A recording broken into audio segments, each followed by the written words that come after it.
Hello. Good morning.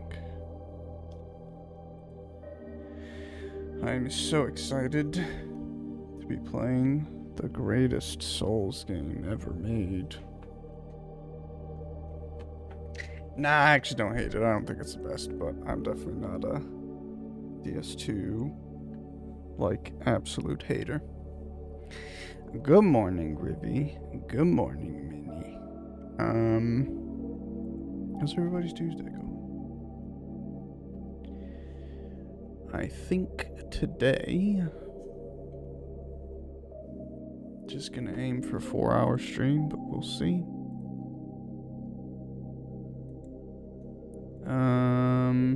But yeah, we're gonna try a no leveling DS2 run. I feel like the first time I played Dark Souls 1, trying to do a no level challenge, it wasn't technically soul level 1 because I didn't pick the Pyromancer. I thought that was pretty overpowered. But I played through Dark Souls 1 without leveling, and it's kind of not to sound dramatic, but I think it completely changed my Souls gaming, I guess.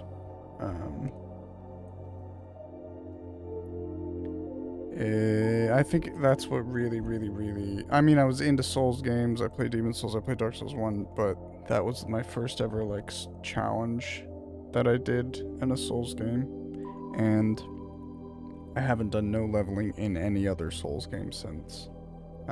I mean, I've played 1 or 2 more no leveling runs on Dark Souls 1, but I've never played Dark Souls 2. I've never played Dark Souls 3 no leveling, Bloodborne. I'd love to do no leveling runs of everything rather. So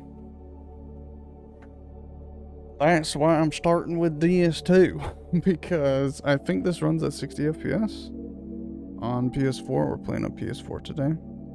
Let's stop everything. Hello. We're gonna be playing the PS4 version.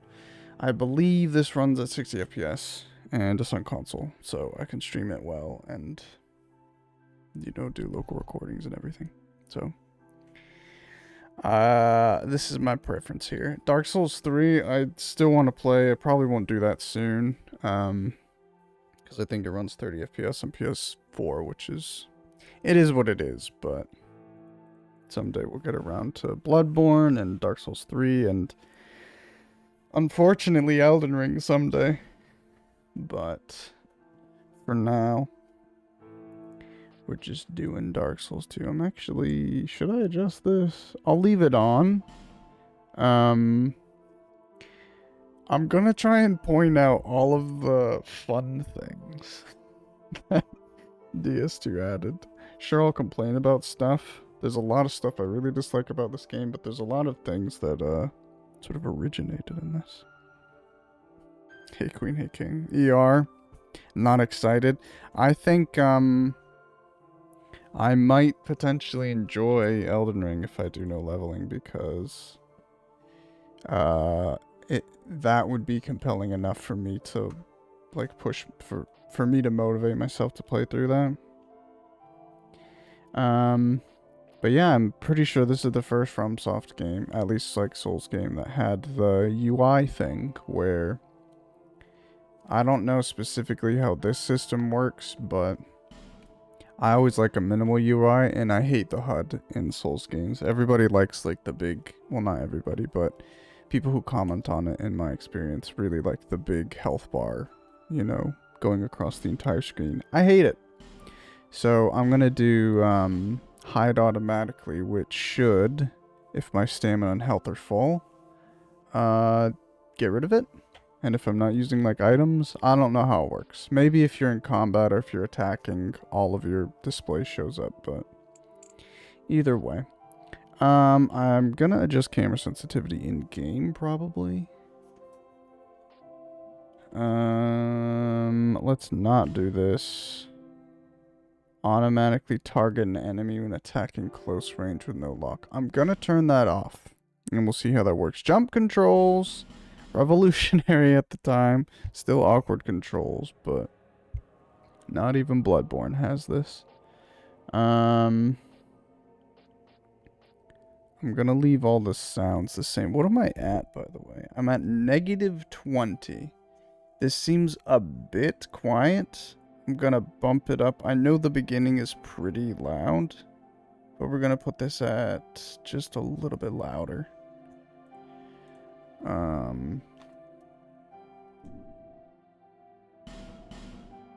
Is that it? Oh, exciting! I've been you've seen it. Maybe in a dream. I've been pretty DS2 pilled lately. Forgotten land. But honestly, last week I was more excited than I am this week to play it. But I'm still excited to get into it. I haven't done a Souls for a little bit. The last one I played was Dark Souls 1 on stream, and I kind of got upset during that run through. And I didn't do any specific challenge, I was just trying to beat the game, beat all the bosses, but souls may mend your felt pretty rushed, so I'm hoping this no leveling run of DS2 will not be as rushed. I won't feel as rushed. I'll be able to enjoy it or rage at it. Once branded, the symbol of the curse, an augur of darkness. I wonder if people generally prefer the CGI openings to the Demon's Souls Elden Ring openings, which are just like almost concept art slideshows, you know? Just still images instead of like animated stuff. Meaning, and you won't even care. By then, you'll be something other than human. Spider. A thing that feeds on souls. Good morning. Hello, Jackie. Happy Tuesday. You like this one a lot. Long ago, in a walled this part I land love. Far to the north, a great king built a great kingdom. I believe they called it Drang Lake. Perhaps you're familiar. No, how could It's just you a cool be? little reveal. But one day, yes, you will stand before its indeed. decrepit gate. You missed the intro. Can we do it Really again? knowing This is the why. intro. Dang it, it's been like 60 seconds. See, we're finally playing a good game. First of all, what do you mean finally? Okay. We played Monster Hunter Freedom. We played Monster Hunter 1. We've played Monster Hunter Rise. We played Bean Beast yesterday. We played Opus Magnum. We played 24 the game. I don't know if you watched any of that playthrough, Jackie, but that's a solid 2.5 out of 5. Please, please, please. Yes, but I missed the first 60 seconds. The best 60 seconds. Does this have the best Souls intro? Are you asking? What are you saying? No, I'm not going to replay it, Dennis. You go back in the VOD and you give me views if you want to watch the intro again.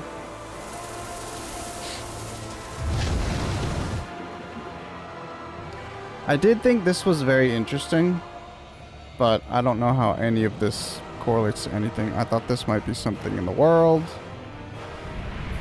To my knowledge, it is not. I'm gonna take this slow, and obviously it's a no leveling run, so it's gonna be slow anyway. Drawn to a flame. But Your wings will burn in anguish. I'm wondering, do we get into the lore? Do we try to get into the lore? Because I don't really care. But I've never, like, done it before. For that is Good looking shoes, man. the fate of the curse. Oh yeah, I forgot about Opus Magnum. That is a good game. Hi, Jack B. Hi, Dengbla.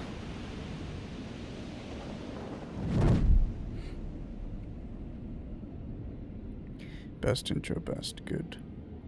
Alright, Dengus, just simmer down. Take it easy, guys. Hi, how are you? I'm alright, Dengus. How are you doing today? any head trauma, any head pain, any shoulder pain, any pain at all. This looks 60 FPS to me. I want to do another randomizer of DS2 just watching this. Do it, Jackie. Go for it.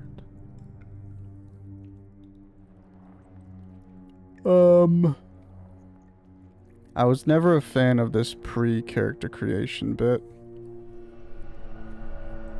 In some fashion, I kind of dislike, I feel like when you start a Souls game with a character creation, there's sometimes it can... I don't know. I just prefer the character creation menu to start as opposed to this. Okay, yes, we're going to turn down the sensitive. We don't want a sensitive camera, okay? We got enough sensitivity going on in this stream to begin with. My HUD should be hide automatically. Oh, well, there it goes. Okay. Guess it just takes a second. So if I punch, HUD comes back. Can you not change the HUD size?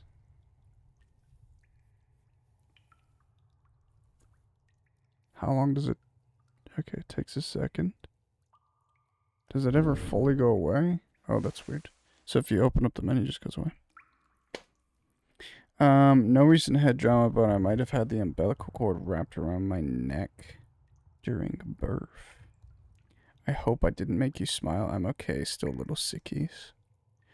We all had birth defects, so we are sensitive now. You can, eh? Can we install lighting mods? No, this is on PS4.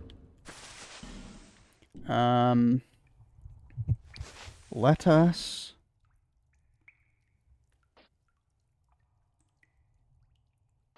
I don't remember what I came here for.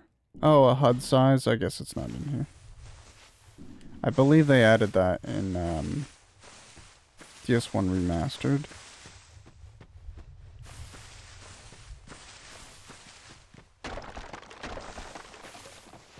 Oh, I think this has the dead zone shit. Yeah. It's like, I don't know how to describe it, but if you're holding a direction, I don't even know if I can show this. But basically, I'm holding straight on the analog, and right now I'm turning. And it takes a second for him to actually start turning. And then once you start turning, I think, no, it's just weird. Weird dead zone. Maybe this controller sucks. I have a black and a blue set of PS4 controllers, and the blue one I think is better than the black one, but it's not charged. This black one has stick drift.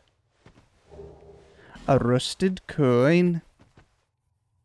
80 G's worth. Latus, you telling PS4 doesn't have one Emerald Herald boob lighting mod? What's a boob lighting mod? It's shit. I always install the mod to fix that. I do think the lighting is, terrible. I really don't like the lighting in Dark Souls 2. I personally believe they improved it in Scholar of the First Sin. This is the Scholar edition. But,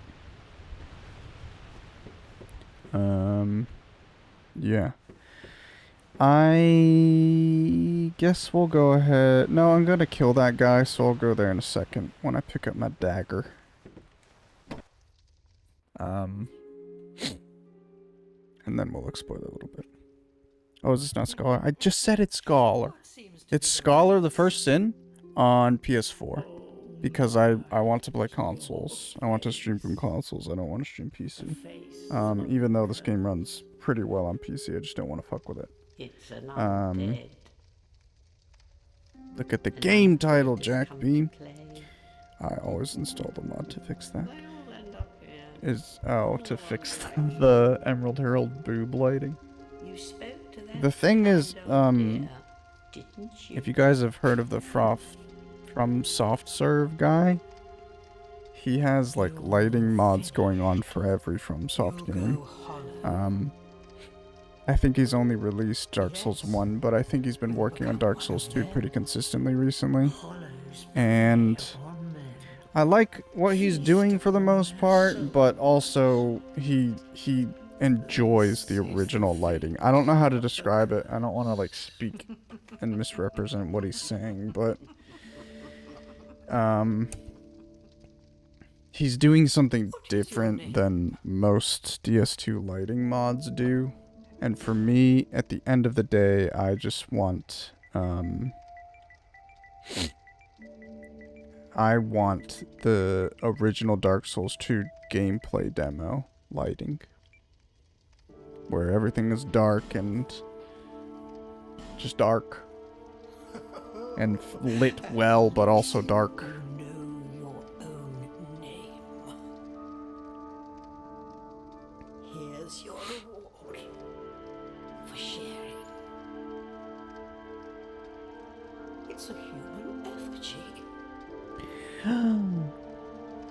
Take a closer look. This was very weird when I first played it. I felt like this cutscene kind of set a precedent for the game, but they didn't carry on with these sorts of cutscenes, which I appreciated, to be honest. It's an effigy of you. But then again, they came along and did Sekiro, which has a bunch of cutscenes in it, don't it? Well, maybe not. No, it's good enough. I'm thinking not like just boss or like lever cutscenes, you know, but actual cutscenes with dialogue between people and stuff like that. So we have to do a deprived, because he's the only level 1 character. Gift. Normally I just do healing wares.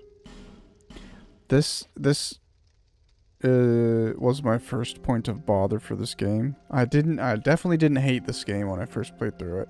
It took a bit of simmering for me to finalize my feelings, but when I first played it, I was so sad that they didn't have a pendant, and they never, I'm pretty sure they never bring back a pendant-like item ever again. I always choose the pendant in Dark Souls 1 just because it's pointless. I would prefer to not choose nothing if I want to have like no bonuses at all, but they don't, like, all of these have a use, so just feels bad because I'm a bitch. I don't want no consumables. I don't want no help, you know what I'm saying? We're gonna make him muscular as heck. Also, something that I never really consider is Dark Souls 1 adding builds. I never choose anything other than the default builds at this point, but I was so excited back in the day when Dark Souls 1 introduced builds. I did large upper body, which looks terrible in Dark Souls 2. But I made my guy really like a buff upper body in Dark Souls 1. We're just gonna do normal. I always like to do this one. He's gonna be bald, but I'm gonna put hair on just so we can get the color correct.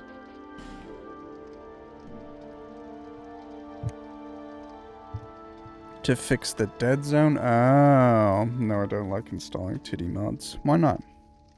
All the gifts kind of do suck in this game. I don't want gifts that are really good. I mean, everything's kind of like pointless to choose at the start of the game, right? It's just how you literally start off, but I would just really appreciate if they had one item in every Souls game or FromSoft game where it's not a consumable item, but it has no use. Or just some use later on in the game, I don't know. Like, even the pendant has a use in Dark Souls 1, but it's not like... It's just the story behind the pendant is what I really love, and I want something like that in every game.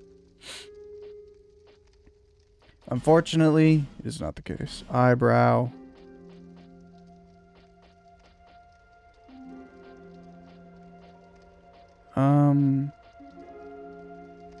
I'll probably do this. I always like a good, like a bushier eyebrow, but this is just like extremes. I don't like any of these eyebrows really. Ooh, that's dork.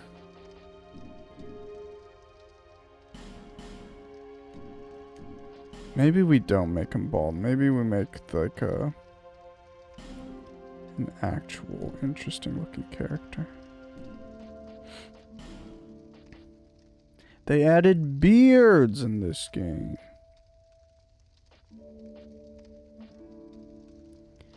I don't want to spend too long in character creation either. You know what I also really like is like rugged survivalist.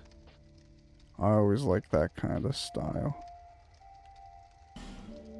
Maybe we do a rugged survivalist.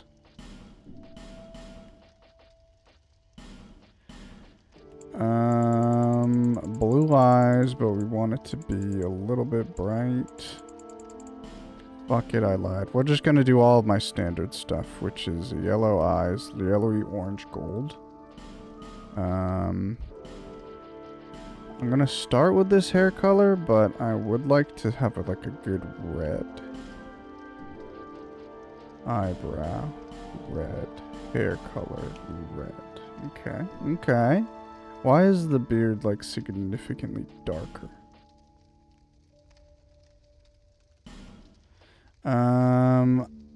I do like to have tattoos, but I always like to have like a tattoo on the left cheekbone. And I don't think there's any really interesting tattoos in this game. I like to have one it's sort of, if you could imagine this dragon, but without like the wing and the bottom bit. I love tattoos kind of like that kind of follow the shape of the face, but sit on the cheekbone.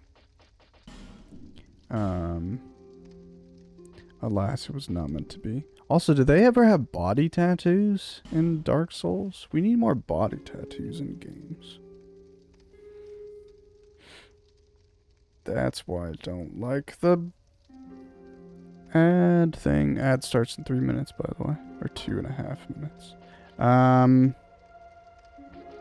There's something I always do in this game, and I kind of forget what it is.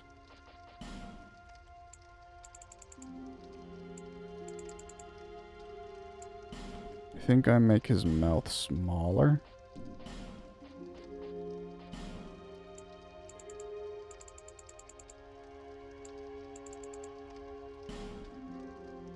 And we bring in the nose a little bit, and then I think I mess with his eyes to make them, is this the...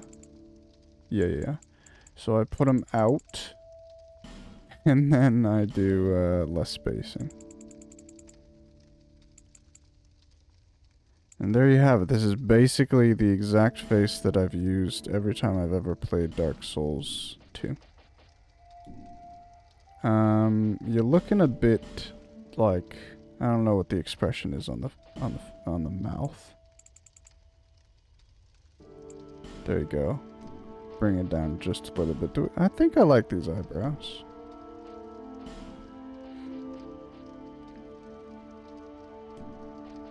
We'll bring in the nose just a little bit more. Okay, that's enough. Wait, I didn't make him pale, did I? Are you as pale as literally can be? Well, that's fine. It is pretty pale. That's fine. There we go. You kind of suck? What the hell, dingus? You're becoming unreasonable in your old age. People come here for the same reason. To break the curse. You're no different, I should think. Doesn't stand a chance. Well, you never know.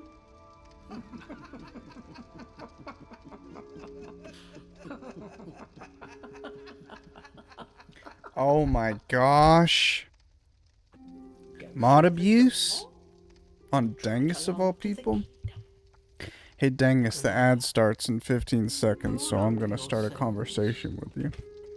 They're all that keep you from going hollow. Hollow. I'll fool you. And they were all hollow. You lose your souls. All of them. Over and over again.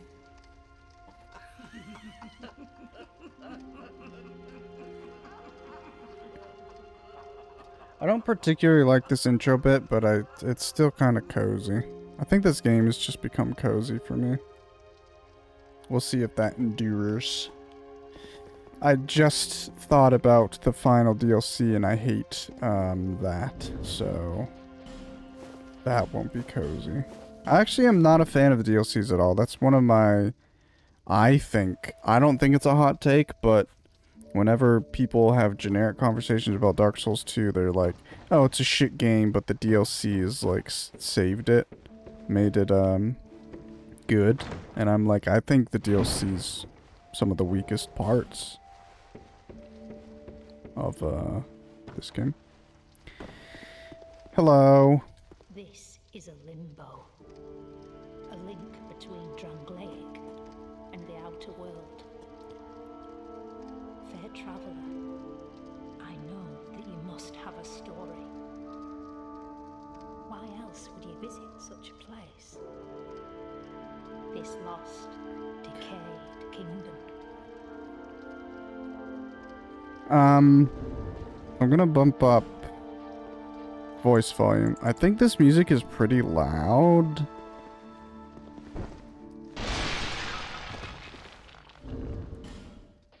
Let's do like this.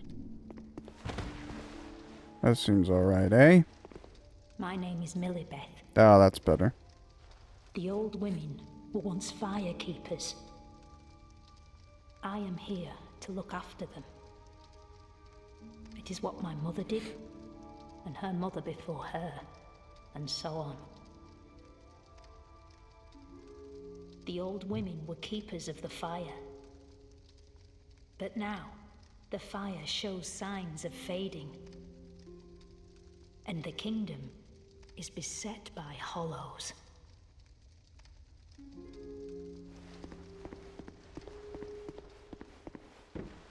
Okay. Oh, I don't have my dagger, so never mind. I'm gonna go back.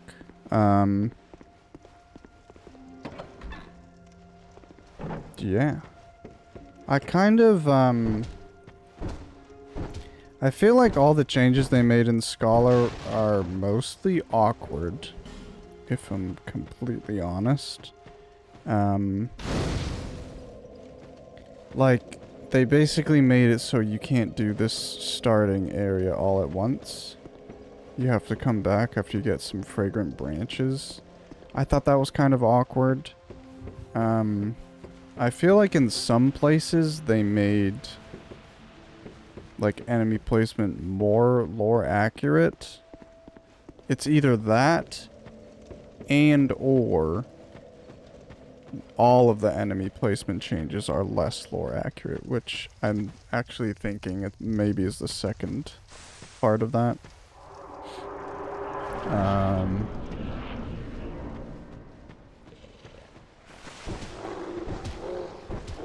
But yeah.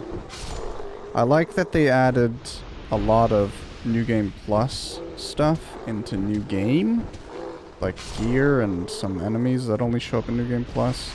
Some people said that they appreciated that, excuse me, on launch. That, this felt like the only Dark Souls game, or FromSoft game rather, that meaningfully changed after New Game. So New Game Plus cycles with new content. I'm not the biggest fan of that. I'm all for like secret and optional content, but I'm actually not huge on New Game Plus restricted stuff. I'm okay with you like unlocking game modes and things, but I don't like the game kind of like changing outside of numbers. I got my dagger. I don't know if I'll light all the fires right now.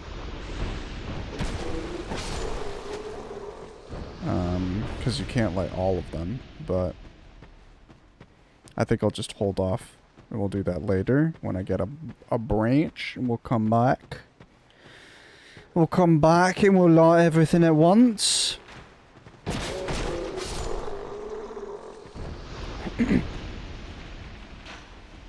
Yeah, actually, my first ever experience playing Dark Souls 2, I pre-ordered it. Back before the Game Awards, there was like, I don't know what they were called. They might have just been Game Awards or something. Maybe the Game Awards were the Game Awards. back on Spike TV. I don't remember if Jeff Keighley was involved, but back on Spike TV, they had a Game Awards show, and they announced Dark Souls 2. And I was like, what the hell? I got nothing for you, bud.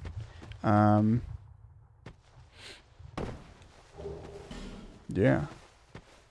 And I was blown away by that. And even then, that was the start of the lies, wasn't it? Because they had mannequin soldiers in that cinematic, and they had to redesign the mask. I thought there's some sort of like, there's some reason for them redesigning the mannequins, but they had this really cool looking mask, and they changed it on the final release of the game. I hate jumping in this game. Even though they made it better, it always feels awkward because you never know if you're going to do a baby jump or not. But yeah, so when you were able to pre-order it on Steam, I pre-ordered the game on Steam, which I feel like the PC release came out after consoles. I feel like they didn't come out at the same time, maybe. Because I remember when I finally started playing it, it was maybe like a month. I don't remember. But either way, I pre-ordered the game on Steam, and I ended up refunding it so that I could purchase 2 copies of Dying Light for me and my ex to play together. I did enjoy that game, but I don't know. That was like a good experience. I don't think I necessarily regret that. I basically ended up pirating Dark Souls 2 until I purchased it, which wasn't very long after I played it, but I pirated it on release. Which was crazy that it was available day one and worked fine. But now I own this game like 4 or 5 times over. Majula, oh yeah, I'm gonna go to the bonfire and then I'll warp back, but I totally forgot to go and kill the troll thing. Where's the music?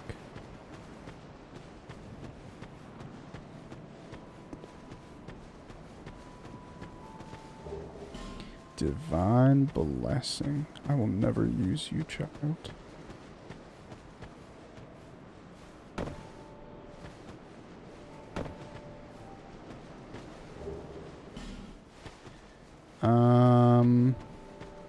So this is our first sort of crutch. I don't believe I can use the Morning Star, or can I? So I have 6 stats in everything.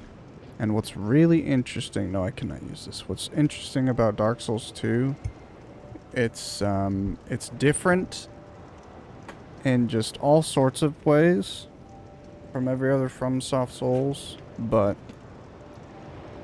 the leveling, like algorithm, the formula for leveling, how much souls it requires for each level is reduced. So it's way quicker to level up in this game, but I think there's an additional stat. I think there's one more skill than there generally is. And on top of that, when you two-hand weapons in this game, you double your strength. Normally it's a 1.5 times multiplier, but in Dark Souls 2 it doubles your strength, which is neat. And in addition to that, we have the spices, or whatever they're called, which will help us reduce spells if we ever want to use spells, which I don't, but you could potentially use faith and stuff in this game on a no-level character. It's pretty cool. ADP. And this was the first game that had like rings and armor pieces that would give you stats. So I'm interested to see what I'm able to equip and use on a soul level 1. Let's talk to the Emerald Herald. the next monarch, or merely a pawn of fate. Bearer of the curse, I will remain by your side till this frail hope shatters. Take this with you. May it ease your journey. Estes Flask. Go on and see the king. He who made Drangleic what it once was. He who peered at the essence of the soul. King Vendrick. Bearer of the curse, seek misery. For misery will lead you to greater, stronger souls. You will never meet the king with a soul so frail and pallid. Okay. Seek those whose names are unutterable. The four endowed with immense souls. Their souls will serve as beacons. Bacon. Once you have found them, return here to me, so that hope will not fade away. So see, she just said I have to level up because there's no way I can beat these dudes if I don't level up. Wow, the depth of field is coming in clutch there. I'm not trying to look at her boobs. I'm trying to look at her other eye. I don't think you can really. Now we can level up? Bearer of the curse. Seek souls. Bear, seek. Larger, more powerful souls. Seek the king. That is the only way. Lest this land swallow you whole, as it has so many others. Well, oh yeah, I do have to talk to her for my Estes Flask upgrades. But, yeah, this will be fun. Does this even connect online? Nope. So, I don't have PS Plus, if that's the name of the membership for online. This used to be so cool. I don't think this ever had a use in Scholar. Maybe they did something with it, but when DLC would come out, they released DLC. If you came and read this, it would tell you where to look to find the item. Or no, not to find the item, because I think it just gave you the keys. But it told you where to look to find the entrance to the DLCs, which I thought was neat. You're undead, aren't you? You have that distinct scent. The smell of irreversible fate. This is Majula. It is a kind of settlement. A place where life is almost normal. And in Drangleic these days, there are very few places like that. Cool. I am Solden. And like you, I lost everything. And now I'm here. You probably heard that it was possible to break the curse here. Well, that's not true at all. There's nothing here for you, me, or anybody. I'm just realizing there's a Covenant of Champions over there. Should I grab that? I've never actually done a Covenant of Champions Do playthrough. you know much about The thing is, I've never done a souls? Soul Level 1 playthrough either, but maybe it would be If fun to I'm do not Soul Level certain. 1 and Covenant of Champions first time. I'm told that the soul is the essence of I life can't get itself. comfy in my chair. It's pissing me off. Anything living, sentient or no, supposedly has one. What we call the curse is traceable to the soul. Do you see what that means? No. To be alive, to walk this earth. That's the real curse, right there. We undead will never die. And that's quite a predicament, really. There are 4 beings in this land, and wherever you go from here... Yeah, I don't think I'm gonna get into lore. each has I'm already tired of this. Do you ever... the I really joy just you'll face want when you've this stuff. I don't know if there's achievements for joining covenants in this, but That is all. People you left. definitely get the Do you rewards. So It will I'm gonna try and get Maybe gestures because there's achievements for gestures.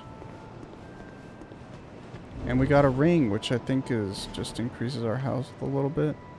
23 health. Awesome. Huge. Love that. Yep. I thought there was an item over here. Where is it?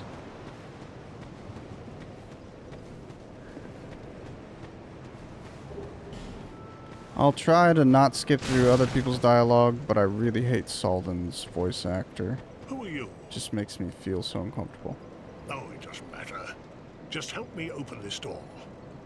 You got I it. packed my tools in here, seeing it was vacant, and now somebody's gone and locked the door. I'm a blacksmith. I'm nothing without my tools. Bring me that key. Chop chop. We're gonna ignore the fact that there's this perfectly safe, like, window you could climb through, but... You know, it's not possible. It's just not possible. You know what? I'm gonna do Covenant of Champions, because live a little. Or live not at all. This is gonna suck. And I do plan to do all the DLC. Maybe this playthrough will take way longer than I thought. This will set you upon an arduous path. Okay to join this covenant? Yes. Are you ready to join this covenant? Yes. Abandon your covenant and join the company of champions? Yes. I guess if I wasn't in that other covenant, it would only give me like a second warning, but it's funny that it gives you a couple warnings. There we go. Now the game is harder. I'm actually not entirely sure what this does. I'm fairly certain in Scholar they removed the depleting enemies. When Dark Souls 2 launched, it was actually kind of a point of contention because if you killed an enemy 12 times, they would stop respawning. And people were like, well, that's dumb. You can just, like... You can basically just farm to make the game easier for yourself. But, if you join the Covenant of Champions, then things always respawn, I believe. I don't know if they changed that in Scholar or not. Oh, undead are we? A cat! And one without much time remaining. Just about ready to fall apart, I'd say. Not exactly the time to be chatting with a cat. Well, suit yourself. Oh, so, Oh, I skipped what one. did you want anyway? Ooh, you smell wonderful. Okay, that's weird.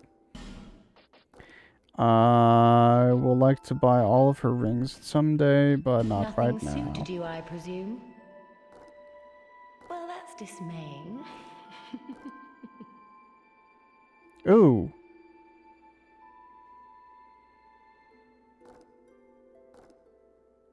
That was weird timing. It was like she knew my camera was there.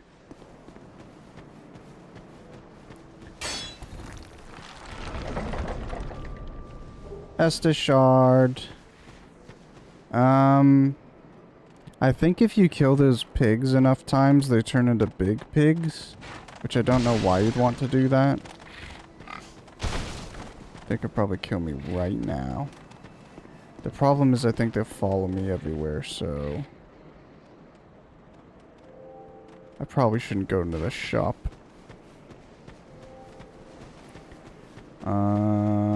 Let's go teleport. I'm gonna buff up my Estus real quick. Because right now I just have one. And we'll put our life gems. Okay. And then I'll teleport back. I'll kill the troll. Bearer of the curse. Seek. Lest this.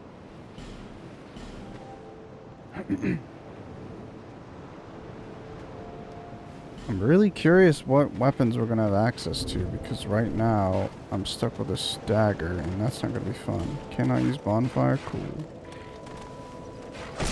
Oh dear. Well, I guess I'll just walk back.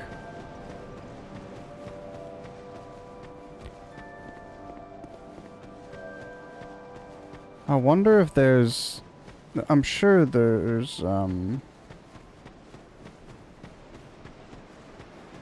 paddle controllers for PS4, right? Surely? I don't know how you'd configure them. You'd have to configure them on, like, a hardware level. Excuse me. But, man, playing a Souls game, having a paddle, being able to, like, run and dodge with, really changes up things. Makes it very difficult to go back to the normal. Like there has to be, right? I'm assuming there's probably like a simpler controller that has it. Actually thinking now, you get the Microsoft Xbox accessories app to do the official Xbox paddles, but there are far cheaper controllers that you can use on PC that I'm assuming either if they don't have their own software, they have something else. So we're gonna get this guy into a butt loop, hopefully. And he's weak to thrust, so we're gonna R2, because that's a thrust attack. And basically, whatever direction you're going, if I'm walking to the right, he slams down his butt to the left. So... oh, he got me. He got me.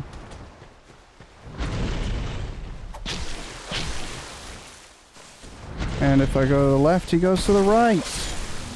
Crazy. Yeah, I'm not really sure why those guys are weak to pierce and nothing else, but there you have it. Gold pine resin, a stone ring, which I'll go ahead and throw on.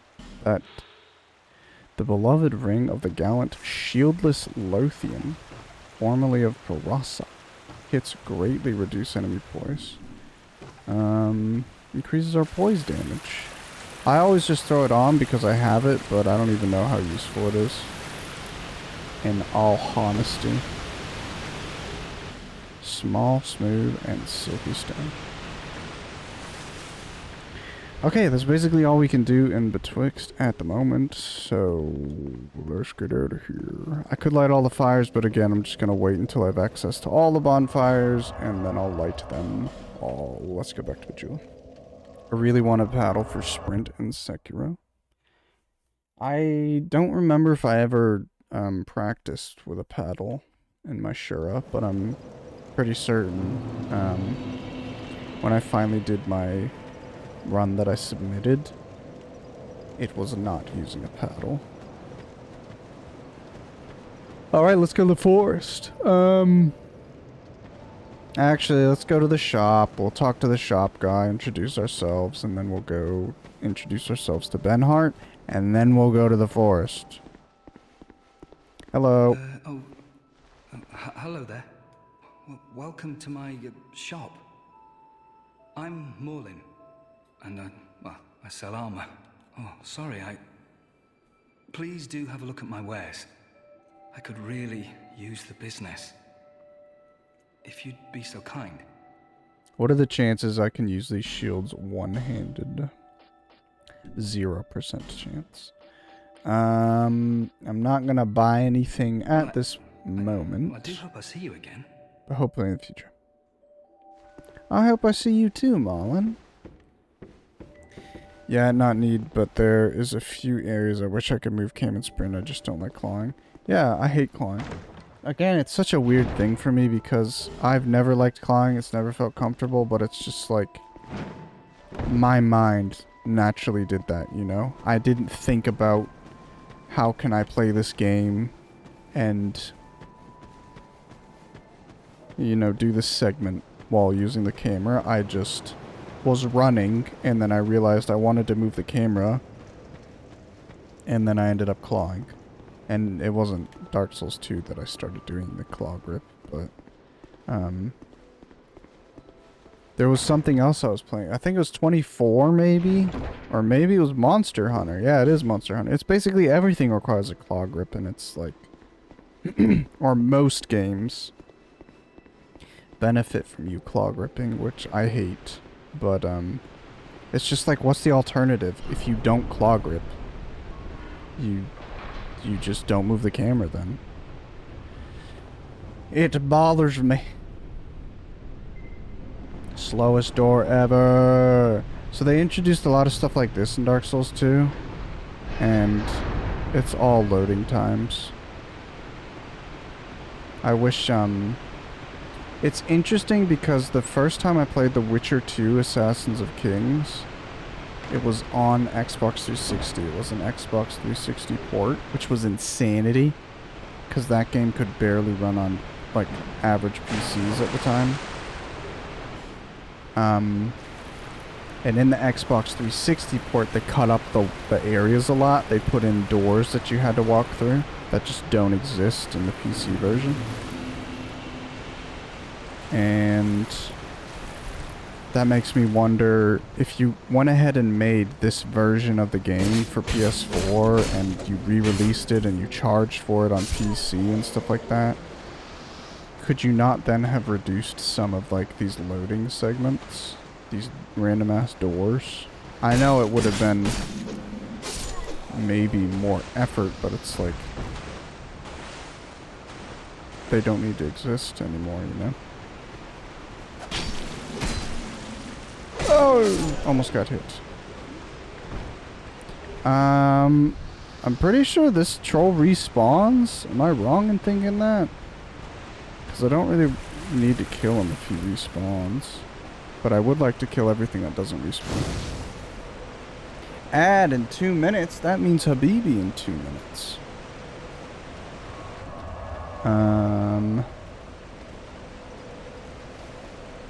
I am just gonna sit now. I'm gonna take my break. And I'll be back in a few minutes. We will play more of Forest of the Giants. Oh yeah. Why is this so low? I don't... Maybe when it's... maybe it's fine. Whatever. Break time. Let us listen to... some... How about some of this? Be back in a couple minutes.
Hello. Let's pause this. I'm actually might switch. That's nothing. Okay. I still don't have a full cam screen. You know what? I don't think I ever will because we just don't need it. But I've got I'll leave the music playing actually. Or we'll put on Super Mario and to bring it down.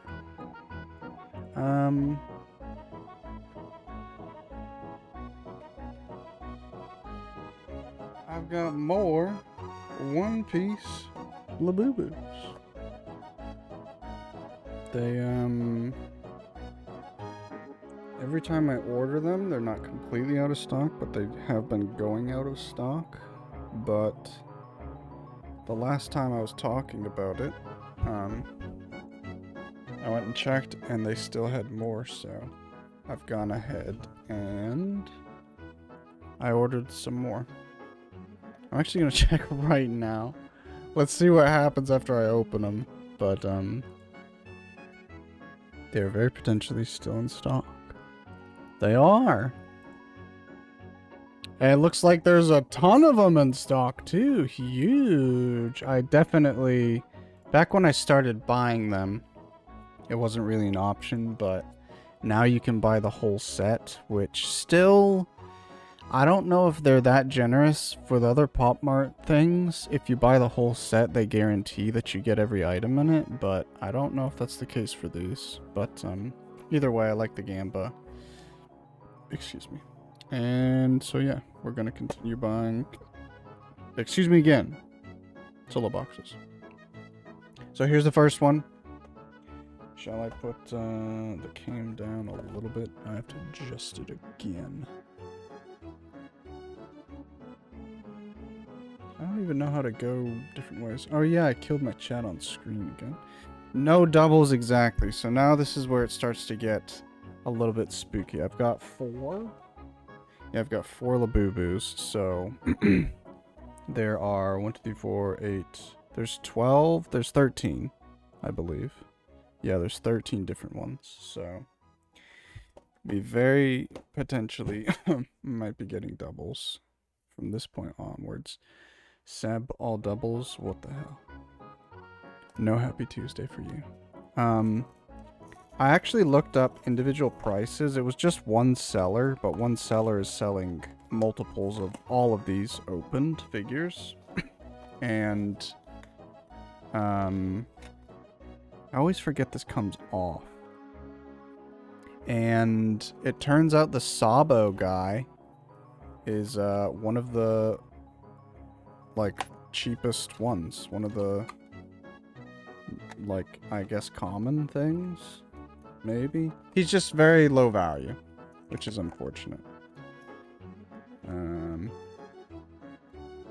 Okay, what are we working with?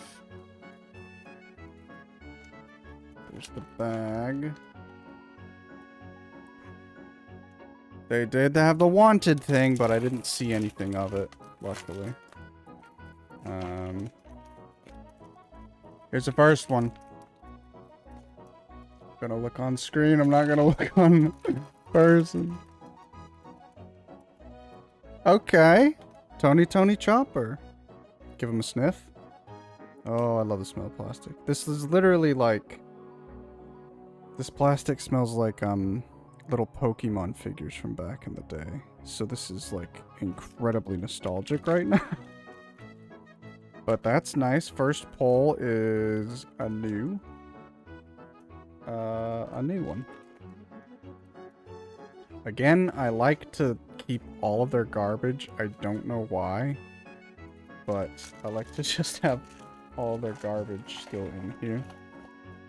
And then close up the box. Let's put him on his pedestal.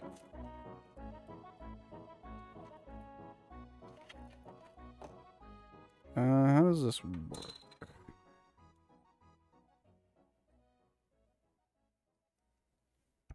Let's do another song. Let's do City of Tears. Is this an extended? It's not extended, so. There's Tony Chopper. Apparently Tony Chopper is very sought after, so if we get doubles, hopefully I get doubles of the expensive stuff. Know what I'm saying? Okay.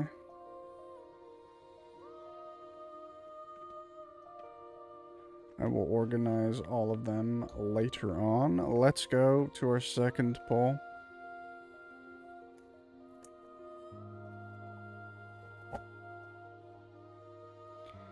I hate these boxes so much.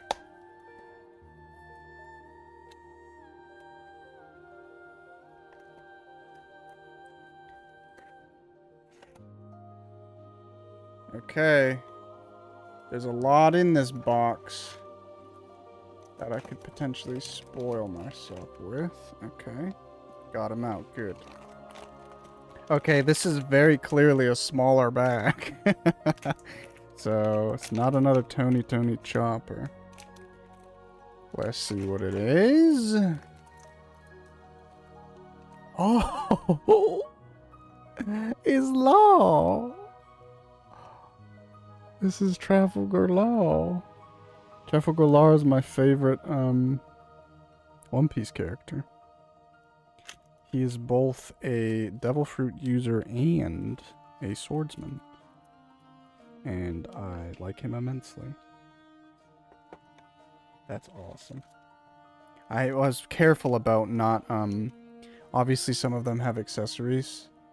So I was careful about, I saw this plastic and I was like, okay, don't look too far into the box because you might spoil it if there's a accessory with them. That's, oh, Jesus. I thought it was in a, like, more contained thing. He's got his sword. Hell yeah, that's awesome. I love Law. How does this supposed to look? Like this, I believe.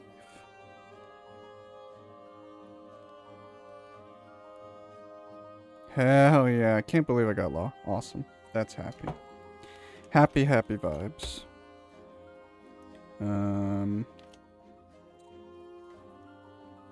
Shove everything back in. Is everything out? No, his card.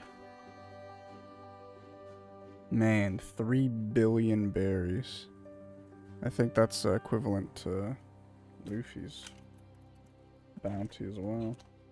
That's really cool. Hopefully this third poll is also a unique poll, but that's, I'm happy with 2 out of 3 being unique so far. Really amazing.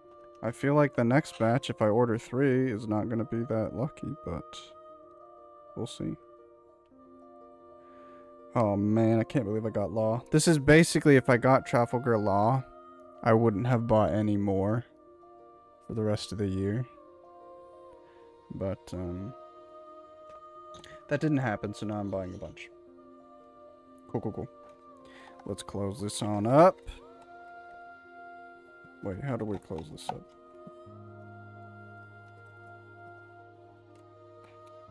Cool.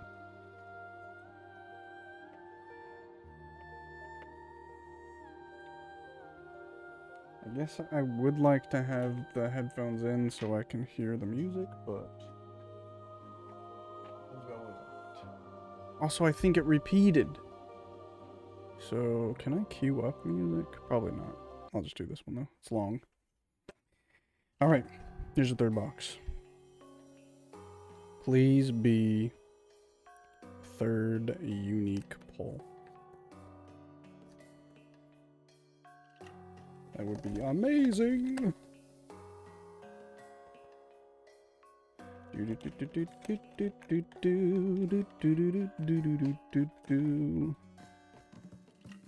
Okay, angle it. Okay. I see the card is flipped, so I'm not spoiled, and the extra accessory bag is also kind of closed. Good. Oh, that's very close. The card is there. You guys very potentially might have seen that. Alright, here we go.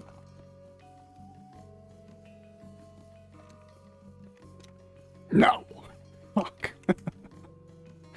Okay, so we got a Nami.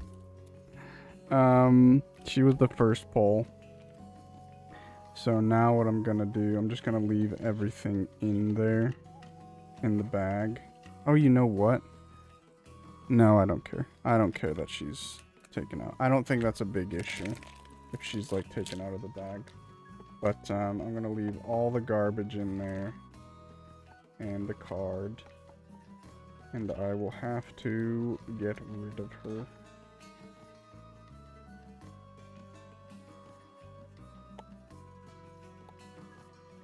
That is part of the process, though, ain't it? So, today we got Chopper and, Law. Hell yeah. Cool, cool, cool. And then Nami.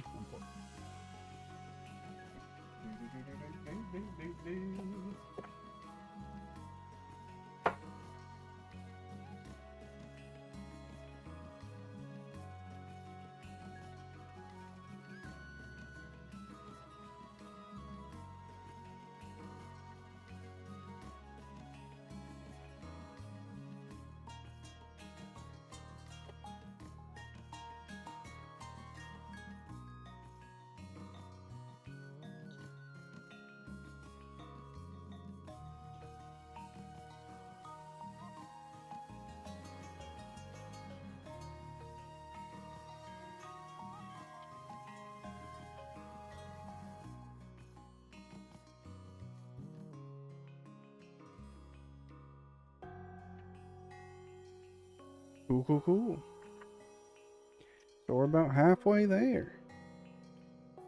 We've collected half of the, set. And we've only got one duplicate so far. Out of 7 polls, only 1 duplicate. Kill the music. Bring back the game audio. Oops, I killed the music. I gotta make sure this works first real quick. Okay, it does. Cool, cool, cool. Bring back the game. Why does that feel incredibly loud now?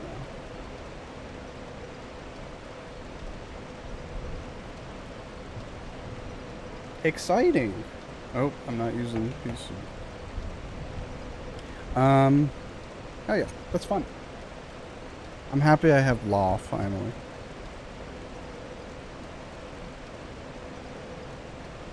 There's still like 2 more people that I'm not thrilled about getting, but I think we're gonna have a lot of duplicate polls in the future.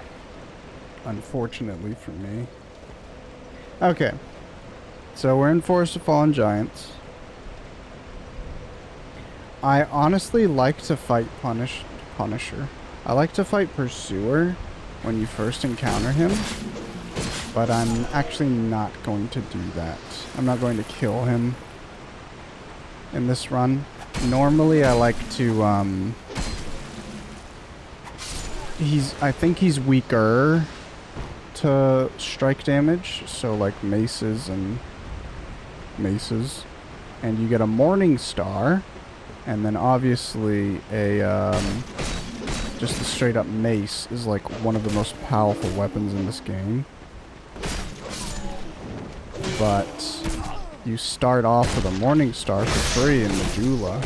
So I like to take the Morning Star, which also has bleed, and beat up Pursuer, sorry. Because basically, you get enough money from the Pursuer. Okay, not like this.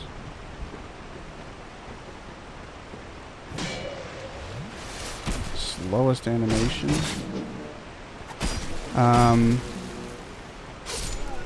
You get a bunch of souls for fighting Pursuer, basically. So what I like to do is fight Pursuer, go spend a bunch of money at Malentia? Is that her name? Basically the sales lady, the store merchant that's in the Forest of Fallen Giants. And if you spend enough money with her, you can purchase a +1 soul ring. So basically, if you fight Pursuer first, you can afford to do that immediately and play the whole game with the +1 Silver Serpent ring. I'm gonna skip the troll. Wait, did we get good polls? Is that coming up on the stream? Yes, it is. I purchased 3 boxes, and I got 2 new figures and 1 figure that I already had. So 66%. Poggies. Honestly, if my luck was 2 out of 3 every time I buy 3, I'd be so happy with that. It's gonna really suck if I purchase 3 and all 3 of them are doubles, or 2 of them are doubles. That's gonna suck, so we're entering that territory now.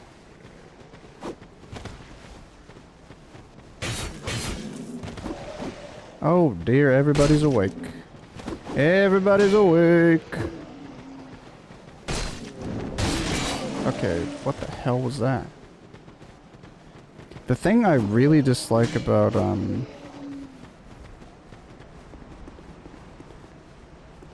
well, I just think the changes that DS2 made for... Oh, I didn't even jump. Okay, first death. There's so many things that just went wrong there. First of all, I have a shit weapon with no range, and I really should have recognized that. Second of all, I just tried to do a jump there, and he didn't jump, which is a bit frustrating. And then third of all, I hate what they did for critical attacks in Dark Souls 2, where basically it's context sensitive. I mean, I guess technically speaking, critical attacks were always context sensitive, but bitch, come here.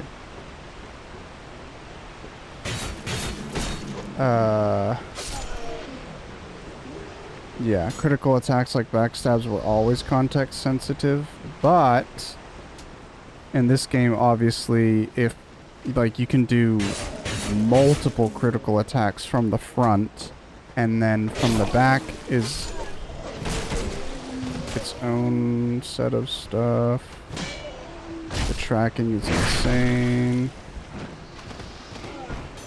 But basically my point is, I hate that it locks you into all these animations, even if that's not what you wanted to do. It's basically like, maybe I just R2 more often, because that'll never be an issue if I R2, but holy crap, man.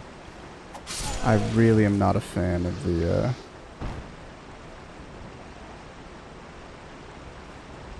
critical animation stuff. Especially the fact that you can take damage during that. So what I wanted to do was walk around and like backstab everybody one by one. But I also wanted to avoid the people up top.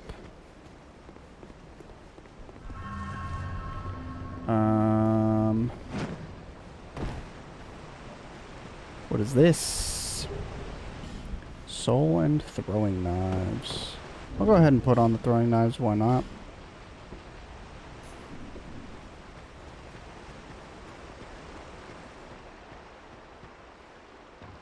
Do do do do do do do do do.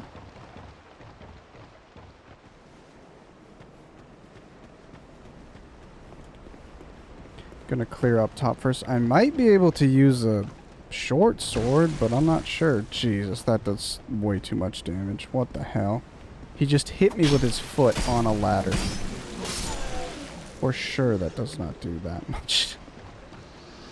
Taking damage during crits is so bad, yeah. Just all of that.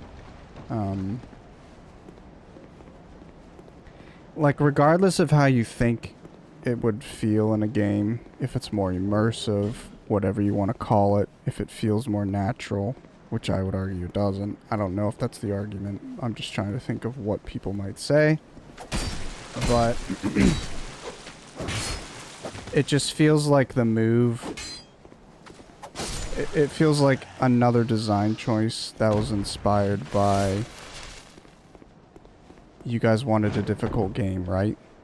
Like, the point was not to make a fulfilling, rewarding experience, and to accomplish that, you just you didn't give things to players, but instead, oh, you guys wanted to fight 6 enemies at once, and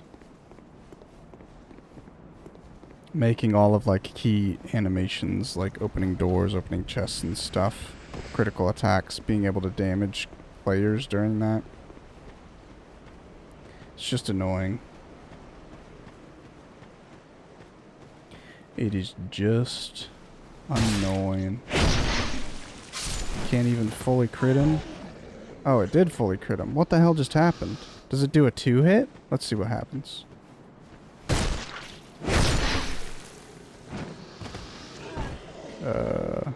Let's see what happens on you. Cool, it does 2 hits. I never knew that. I know daggers have crazy crit, but that's pretty fun. Let's check out the short sword. Oh, I can't use the short sword either, because I need more dex. I don't know when we'll begin getting items that'll help us. I can use that. What's our weight at? 38%. Not an issue. I just think it's ridiculous to be able to take damage during such long animation locks. It discourages use of that mechanic. Yeah, that's my thing is, I just don't want to use it.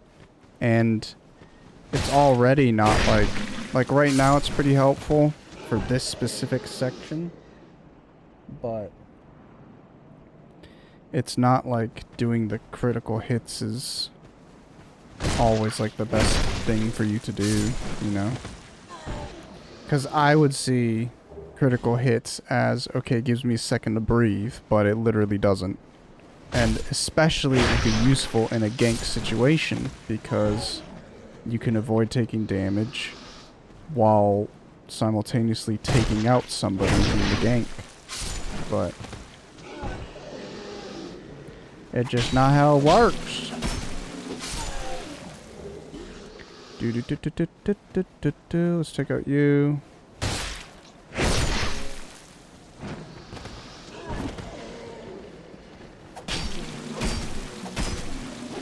I never actually watched the full thing, but Lobos Jr. once did a bonfire or like torch percent run where he always had to have the torch lit.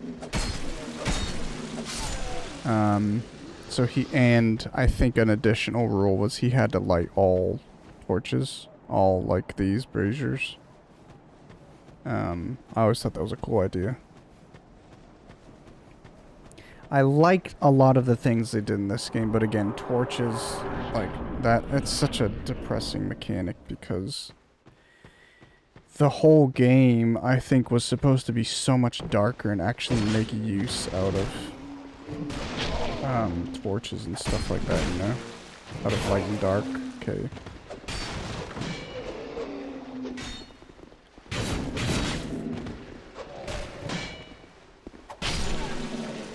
One down.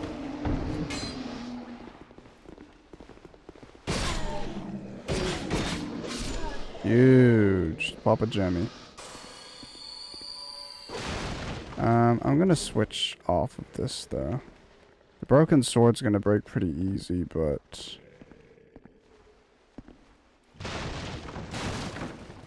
oh, there's another one. Another one.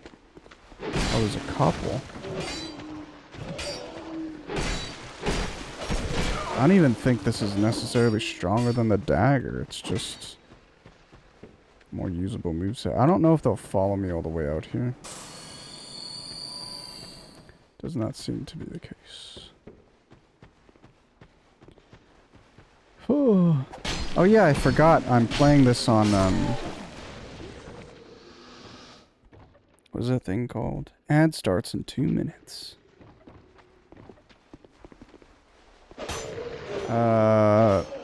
Covenant of Champions.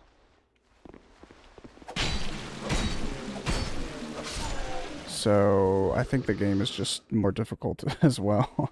Like things are tankier, I think. Is that how that works? Come on, Buster.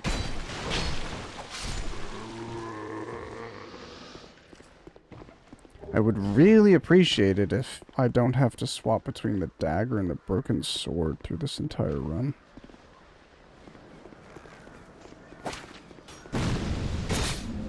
Okay, no critical.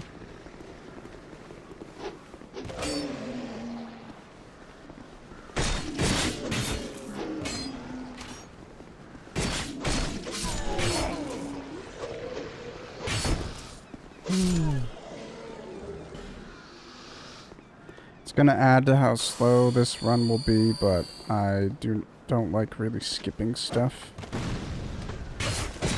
And we'll get a lot of rewards and stuff, obviously, if we're looting everything, so it's gonna be a very, very slow run.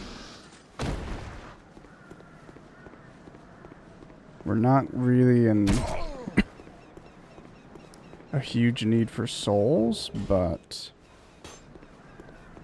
we should have plenty souls at any given moment to buy whatever we need. So that'll be fun.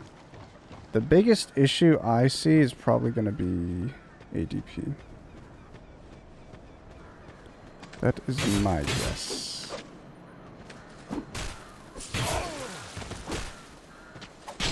I'm gonna get the next bonfire. I kind of forget how it works in DS2. I think this is the game that introduced you being able to light a bonfire. But I think if you light it, it makes you spawn there regardless, or is that what they changed in this game? No, I don't know what I'm thinking of. I don't know how it works.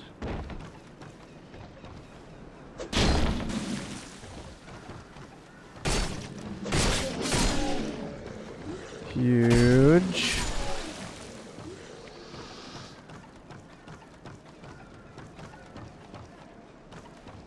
You think they added that here? I guess we'll find out if I die in this section. Oh yeah, this is the game that was just like, let's add all the fall damage.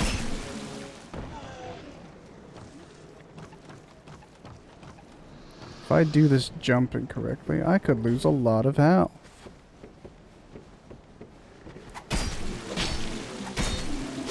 Dagger at risk.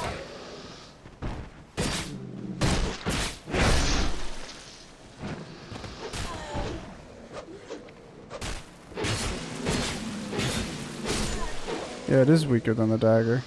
I mean, it makes sense, it's a broken sword, but the numbers say it shouldn't be weaker, so that kind of sucks. Let's get this going and do the jump. Okay, never mind. We don't like to jump in this game. That's so much damage, man. That's an insane amount of fall damage.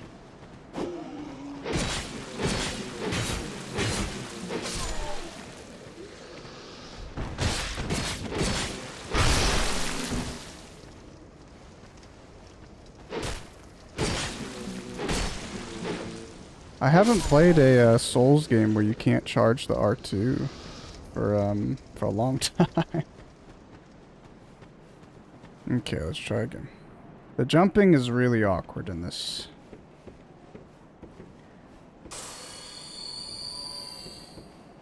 Okay, come on. Awesome. I will try to take out this turtle. I wonder if it's better to, like, do this.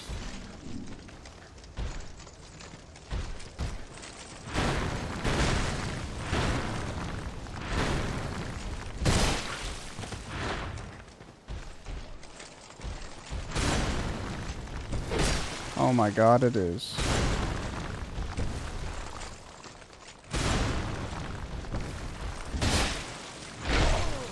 Okay.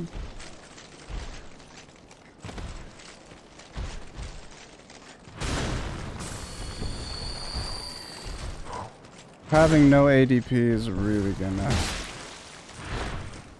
be fun.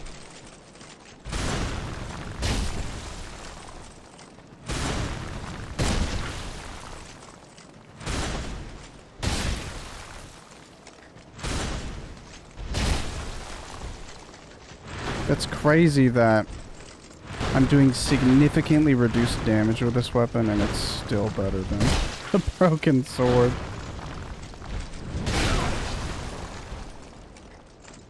Wow. You can't even... I've been playing so much Monster Hunter recently. If you get knocked down in Monster Hunter, you can roll immediately if you want.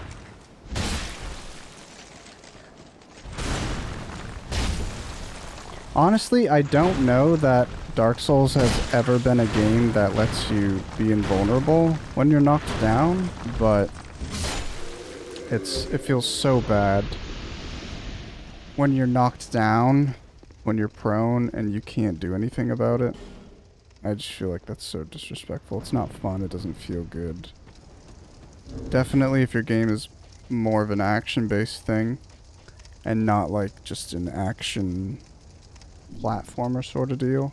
Oh my god, there's another one. It just feels like a pain in the butt.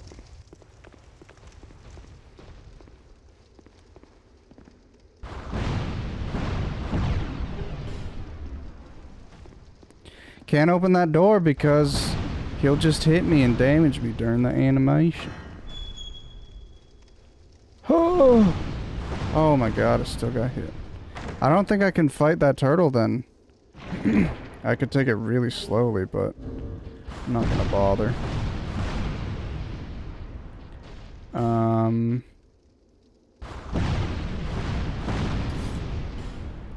I think this is still worth it because of the fire damage, but we'll see in a minute.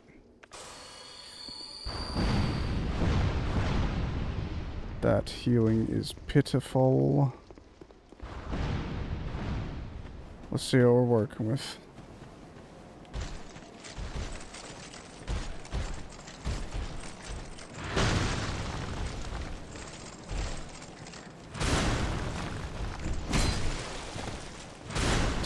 It's way slower, but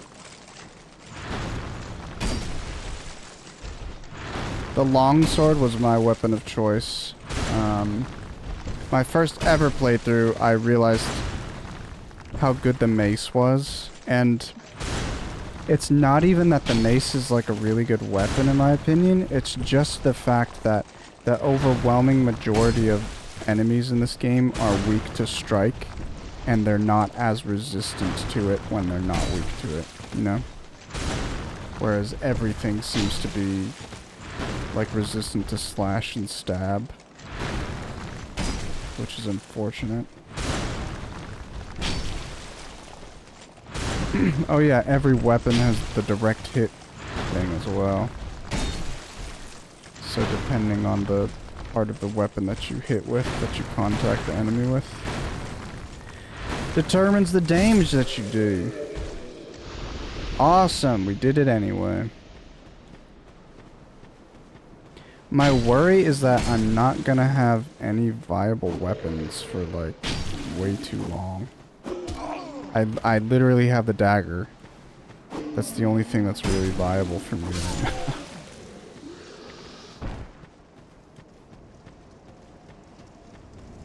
According to plan. Well, that's cool. Successful. 1 death so far. Should I have a death counter on screen? I think it's kind of tacky, but I do have space for it. Problem is I don't have a, I haven't picked like a font family for my design. Would be funny. The thing is, I'll just forget to update it, but I'll sit C's and then I will add something. Never been a huge fan of death counters? Well, there you go. No death counters in Jack. Why have you not been a huge fan of death counters?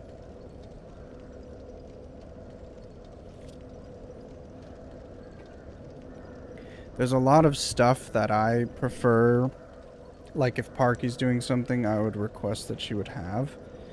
And it literally is just to help me editing. The biggest thing is a run timer, just a timer that's on the screen and you keep it going throughout every single stream. Because, we'll get a hand axe, but I think I'm literally about to get a hand axe. I'm gonna buy a club. I think I'm about to pick up a hand axe, so there's no point in purchasing this. A club I can just barely equip. And it is, like, decent damage. I love the club. I'm buying the merchant set and this key. So this, I think the hat is the only thing that has an ability, but it raises item discovery.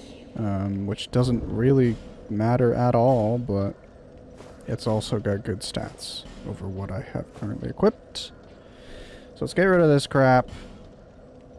We're going to be Club Andes. And we're also going to keep on that. Is there any shield I can use? I can use a foot soldier shield. Is it worth it? It has 20 a buckler has more defense than this shield. Ugh. I wonder if there's any shield that I'll ever be able to use. Like one-handed. Probably not though. Oh, I actually kind of like this. I really dislike the pants in the merchant set, but if you don't wear the pants, then it looks pretty cool. After like 50 deaths, it really doesn't tell you anything. Like if you did a death counter per boss, I would rather that information. For me, again, it's an editing thing. I think it's tacky to have it as something for like the audience. It is fun sometimes. Like if you're a new viewer and you pop in at the end and you see that somebody's died 1,000 times, that's kind of fun, in my opinion. But I loved having death counters in earlier stuff I was editing because I could that's basically what I would do. I would mark all the places where a boss would start. I just waved at the screen. I would cut all the places where boss fights were, or mark all the places where boss fights were, and in between sections of bosses, I'd basically just go to where the death counter went up. And that was a huge help on my editing time. And overwhelmingly, there's usually a lot of good content surrounding deaths. Not all the time, but I would say it's more likely that something worth having in an edit is near a death, as opposed to something just randomly happening like in gameplay, you know. Alrighty, we're doing alright, I'm gonna go back to Majula. And I'm going to open the... What did I just purchase? Wasn't it the blacksmith key? Yeah, it was. I'm gonna go ahead and update the club. Or upgrade the club if I can. I've got 3 shards, so I should be able to get a +2 if I have the money. I'm a blacksmith. Bring me that key. So we got Leningrass key. We opened the door for this lazy bastard. He can now resume his works. What is this? Titty shards? Short bow. I forgot about that. I don't think I can use it because it's 12 decks. Yep. I don't think we'll ever be using a bow.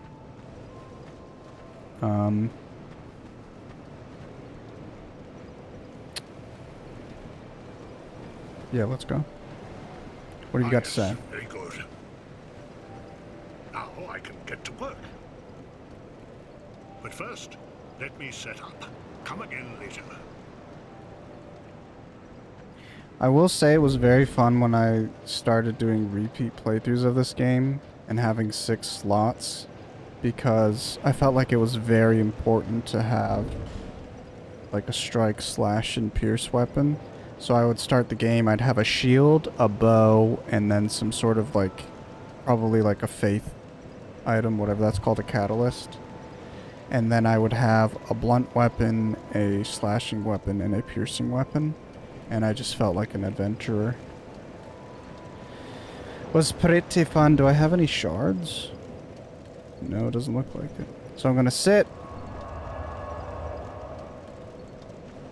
I'm gonna get up, and let's go. Do I have... I'll probably just pop a soul. Why not? Revolutionary.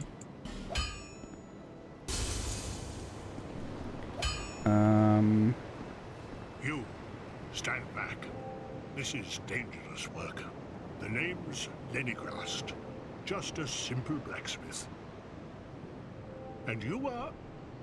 That's crazy. I turned up another voice useless volume, traveler. like dialogue volume, so much, A and man still ought the to sound effects are labor kind with of his feet overpowering. planted firmly in the earth. Not roam around like you flirtatious vagabonds. Flirtatious Oh, vagabond. what does it matter? Go on, show me what you've got. Your equipment. I think Let me have a look. Vagabond is the But do it manga that quick. I want to read.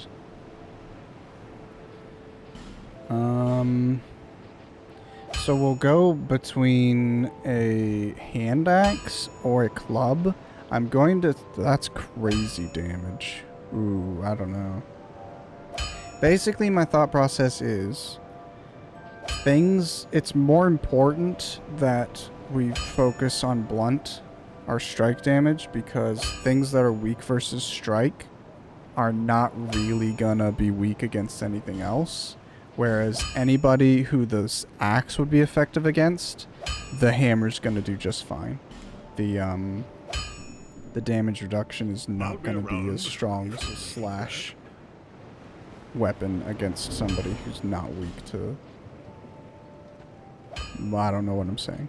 But basically, it's more important that we focus on strike damage, I think, at this point. Because more enemies are resistant to that. We still have... I forget all the percentages. I think you can go to like 60% weight burden or something and still roll fine. This has way too much defense, so I'm gonna forget the item discovery for now. Yeah, let's get back to it. But basically, like, the turtle guys...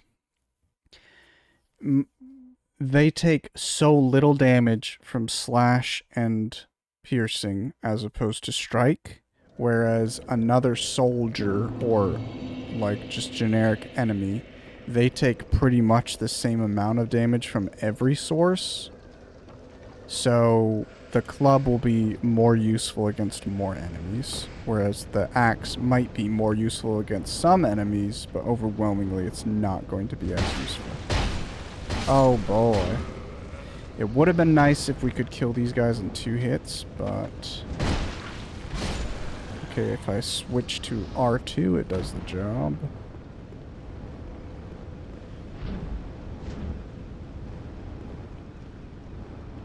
But yeah, I actually might start incorporating R2 into my playstyle more, because...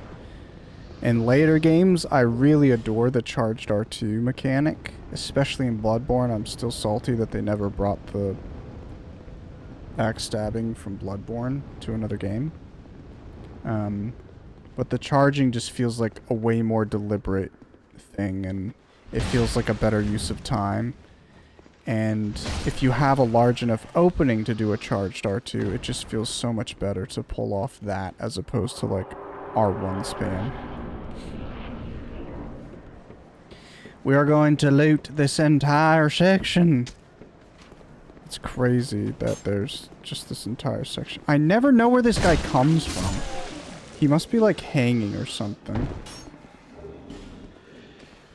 There's another torch.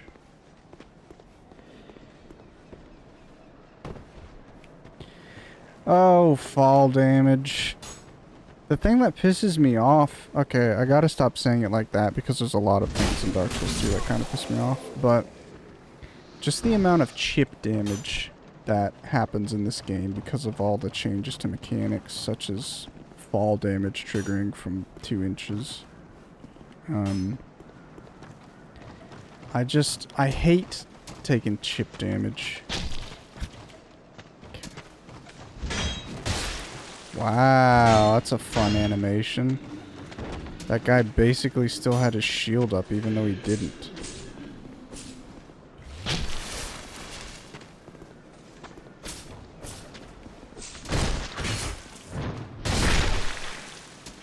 Just for reference, I'll put on the hand axe, which even now should technically do more damage. Yeah. I love that moveset of the hand axe. It's one of my favorite movesets because it's just so quick.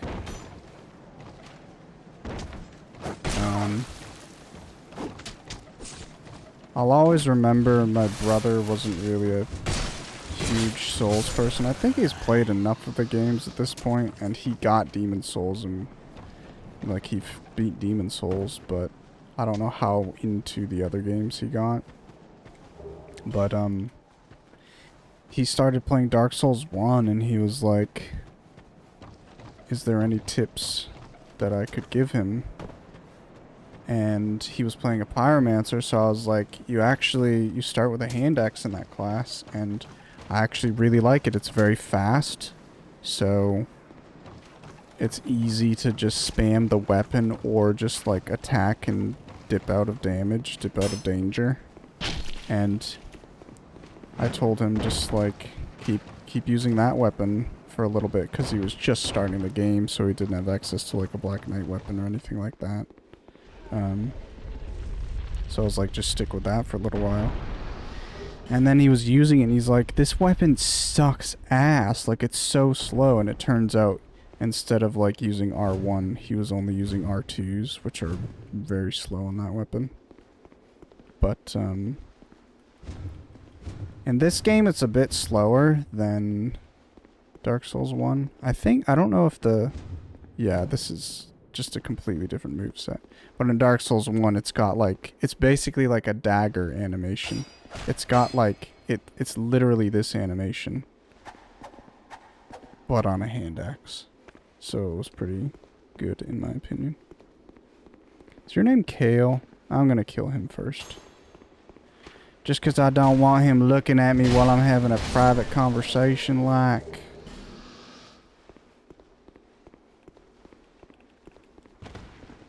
Oh, I'm sorry. I was just daydreaming, I think. My name is Kale. I am a traveler, like yourself. I'm navigating the continent to create a map. Oh, that's fun. Why cartography? It's, Well, that's a good what's the question. guy's name from Hollow Knight? When I first came to this forsaken land... Calnifer? Cornifer? A curse? Something about a curse? How embarrassing. I seem to have lost my focus. But I do know one thing for certain. I have always been very fond of maps. Oh, that guy Silk Song? I came to this land some time ago. No. Drang Lake, the Lost Kingdom. It sounded so romantic. Wait a minute, Dengus never came back. I actually wanted to Well, ask a him. rather spacious Just mansion something, there. but I've made it my temporary home. Well, as hey, something probably of a busy. squatter, I'm afraid. Just give me the key. In the mansion, I found a strange map, like none I'd ever seen. I believe that it's a map of Drang Lake. Now I'm traveling the land to prove it. I'm just thinking about Dark Lurker now. Yes, that's it. That's why I came to the That's going to kingdom. be a fun section of the game. Wait. No. That wasn't it. Then what? I don't seem to recall.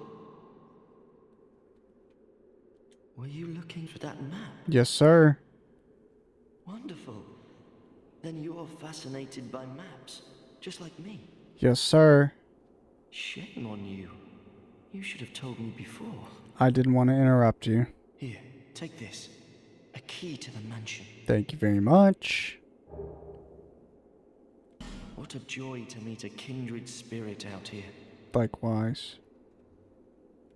Oh. Just in case I'm going to talk to him again. Incredible, really, isn't it? Oh, I would not venture. No, I can't be. Something about it. We will definitely be venturing further into that mansion.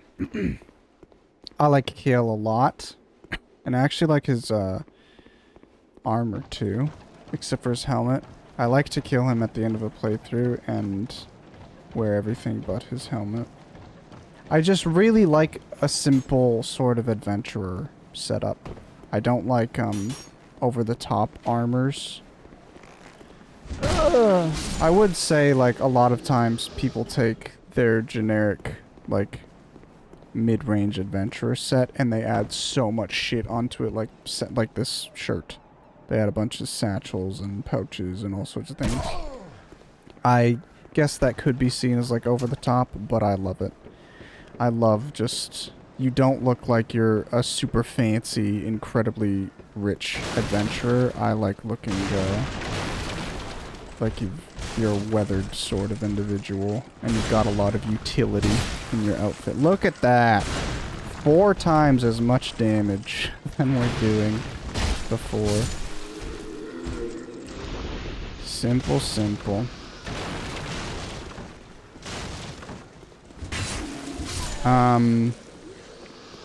I am going to fight the pursuer up top here, but I'm not actually going to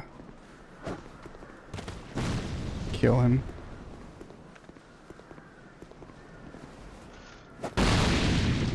See if... Oh, never mind. You can use this guy throwing fire bombs to blow open this wall. Oh shit, or you can die.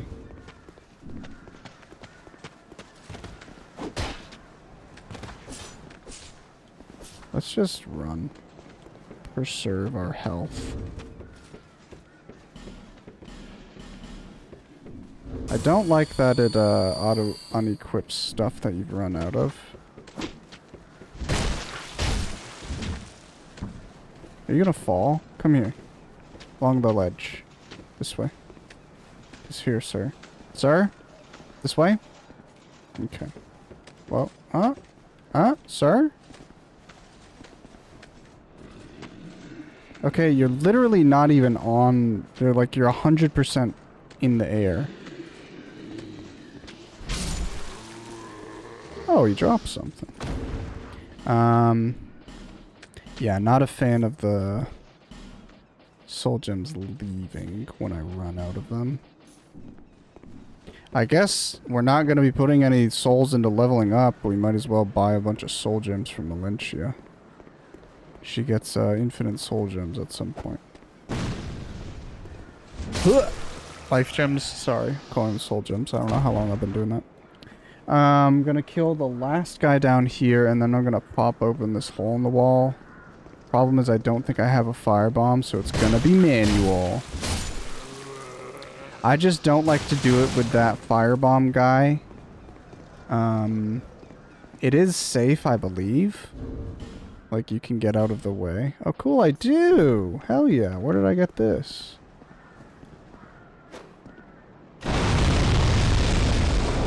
Huge! So now I'm gonna go up, and I am gonna fight the pursuer just to show that I am a very competent gamer. I'm amazing. This game can do nothing to me. I'm gonna try and kill this guy real quick. Shit. There's another one up here, I believe. There is. This is, wow, I feel like he looks really good in Scholar.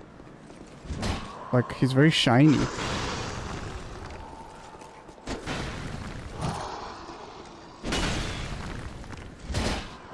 But yeah, he's a pretty simple moveset. I don't know if I struggled on him for a lot when I first played the game. I definitely didn't beat him on first try. I definitely didn't beat him up here. This was such a cool thing for me when he showed up here. I believe the pursuer was supposed to be what the original idea that they had for Dark Knights, for Black Knights in Dark Souls 1. In that he pursues you. He follows you around the game. The thing that I didn't like was they obviously didn't have a system in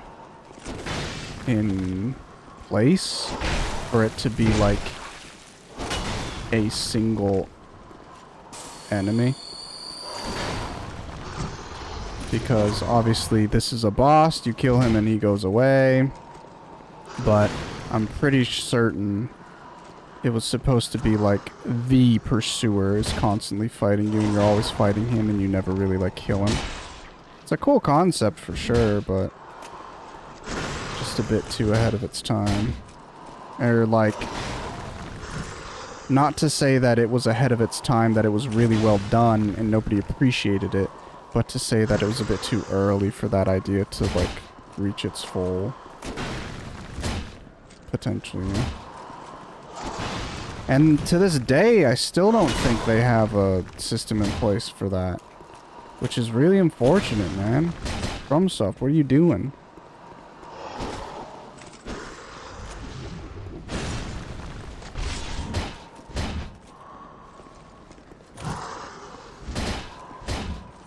Alright, we're gonna go now. So we'll fight him in the arena.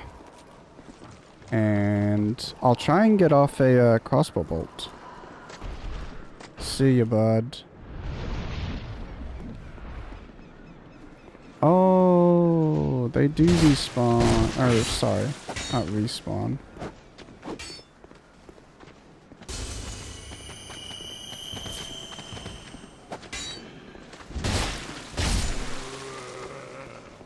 That's a Demon Soul sound effect. What? Are you talking about me? It was so cool when this guy showed up here. Pursuer is great and Scholar. I mean, they just added him in a bunch of places. I don't think it's super special, but it's just more items and rewards, right? Or I guess visually, yeah, I agree, because I did just say that, didn't I? Shit.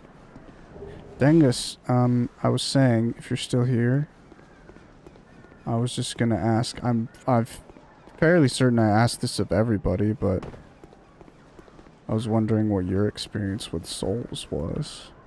Because I know you like DS2 a lot, but have you played every Souls game? I am. What? Yeah, I played them all. What is your, like, general thoughts on them? How do you feel about Dark Souls 1 and Dark Souls 3 and Demon Souls? Did you play the PS3 Demon Souls? I have to pee. Is it break time? Oh my god, break time is right now. What the fuck? Well, let's sit at this bonfire and go on break. Yeah, I played them all. Love Souls, PS3 and PS5. Hell yeah. I still, even though I'm really negative and have no very bad expectations for PS5 Demon Souls, I still want to play it someday and experience that. I think it will be fine. So let's listen to some Bully. Oh yeah, I gotta bump this back up.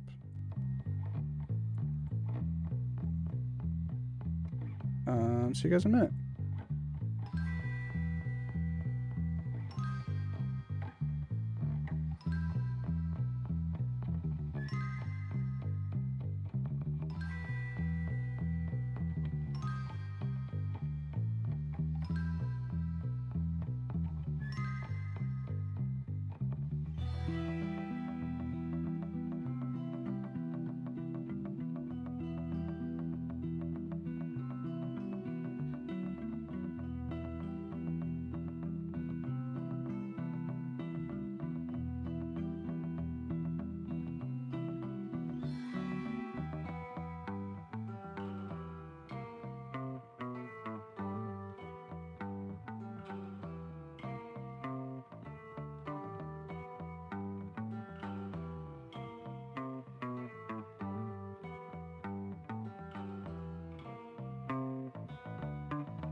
Hello. Not gonna lie, I was back about a minute ago, but I let the song play. I finished eating my muffin thing. Thank you, thank you. The game's still muted. Maybe I'll do like a boss's command, but he hates us. Yeah. I kind of need it. I realized I should take my full break that I get from you guys. Yeah, I don't know. But, maybe I'll do, like, bosses or something. A boss's command.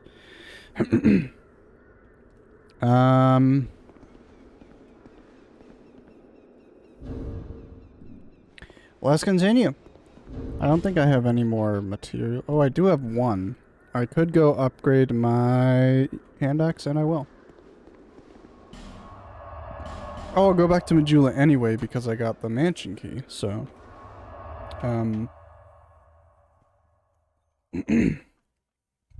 believe there's enough Titanite here to get a +3. I will say I appreciated the upgrade system in Dark Souls 2 probably the most until they adopted it later on in FromSoft. But the fact that there's only level 10 upgrades, there's only 10 upgrade levels, and all the numbers just make sense. It requires 1 Titanite shard, 2 Titanite shard, 3 Titanite shard for the first 3, and then the next 3 levels is 1, 2, 3. And then the last 3 levels is 1, 2, 3, and then the final plus 10 is the slab. And then to do all of the weapon effects and statuses, you just pick a status and you put it on the weapon.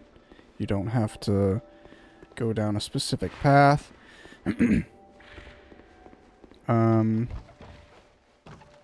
I think the upgrading in Dark Souls and Demon Souls, I would definitely say was convoluted. In Dark Souls 1, I would say it's less convoluted than Demon Souls, but obviously there's still, like, it doesn't need to be that ridiculous. And then in Dark Souls 2, they just made it fantastic. And I don't remember how Dark Souls 3 works. Here's the map. It's not super useful at all, but here it is. And I don't know what anything is. Is this like the island of Majula? Because isn't all this dark stuff like water and such? And if that's the case, is this stuff like mountains, like exterior to Majula? I don't understand. I am confused. Alright, down the hatch. I believe this skeleton is weak to blunt. And he wrecked my ass quite a few times. Back in the day. This was such a cool chest. I don't know if it was related to the DLC. I believe it was. But basically, whenever the DLCs came out, and then I guess for a time after that, because they all came out within like a few months, I believe, they would put special weapons in there, which were literally just existing weapons but recolored. So they had a cestus, the fist weapon, they had a large club, they had a long sword. I don't remember all of them. I think they had the big curved sword, Murakumo. But they were time limited, and when I was first playing this game, I wanted to play through basically 7 to 10 new game cycles on one profile to get 10 versions of the weapon every time. I didn't do it, but that would have been cool. I knew you'd be around soon. Come on, show me what you've got. Now you can't get them without cheating, but honestly I would cheat to get them because they're pretty cool. So we're going to finish upgrading our club, and we're going to start upgrading the hand axe. So we're still getting a ton of power. Instead of putting all of them into the hand axe, making that even stronger, I think it's important that we get the club a little bit more powerful. Hopefully I can start killing stuff in 2 hits. It is a shard. However, Do I have 1 or do I have 2? Let's push our luck. Oh my god, I had 2. I guess I just got one up top with the pursuer as well. That's where that was from. Alright, how many monies? Okay. I don't know if that's enough money for a Pharos Lockstone. Maybe? Can you sell stuff in this game? Oh, you can sell to Gavlan. You wheel, no. You deal, I wheel. You wheel, I deal. Is wheeling selling? I knew you'd be back. Oh, I need 4,000. Don't be so angry, Melencha. I'm gonna use this soul even though I don't like using souls when I don't have a second. But that's fine. I wonder if this is enough. That's 4,000, 5,000, 6, 7, 8,000, probably $9,000. That might be 10,000. I think you need to spend 10,000 souls. So she very well might give us a covetous silver serpent ring +1. If you want one.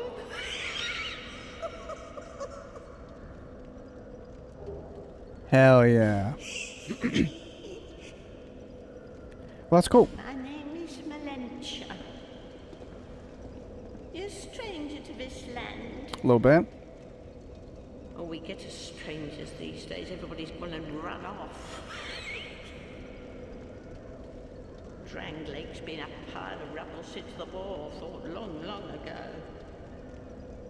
Can attack. Giants crossed the sea. Seemed like the battles would never end.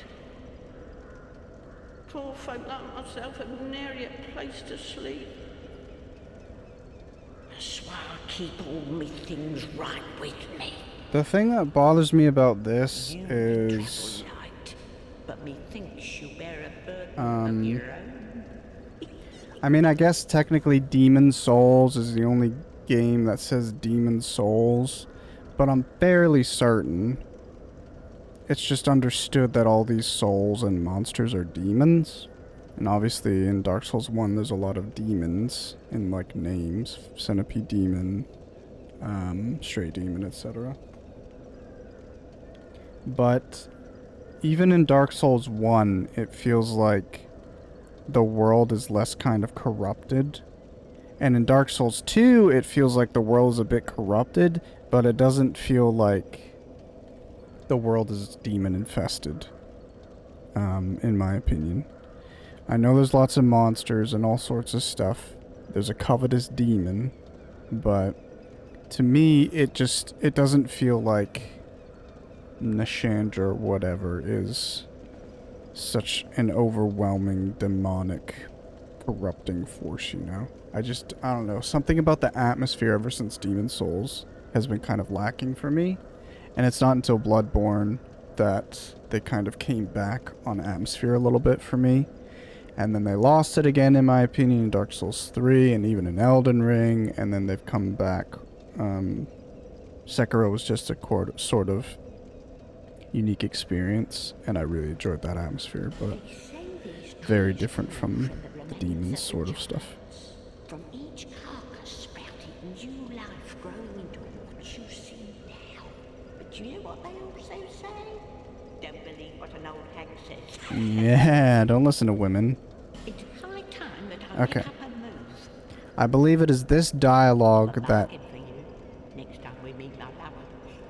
you have to get her to say that in order for her to leave after you beat the last giant.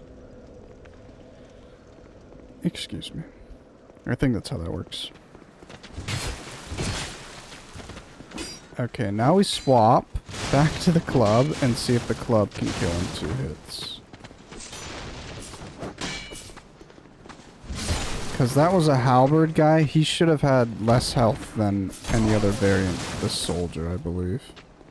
Put your shield down, son. Shield down. Nope. It is, I think the axe is still slightly stronger. The gloves are weak.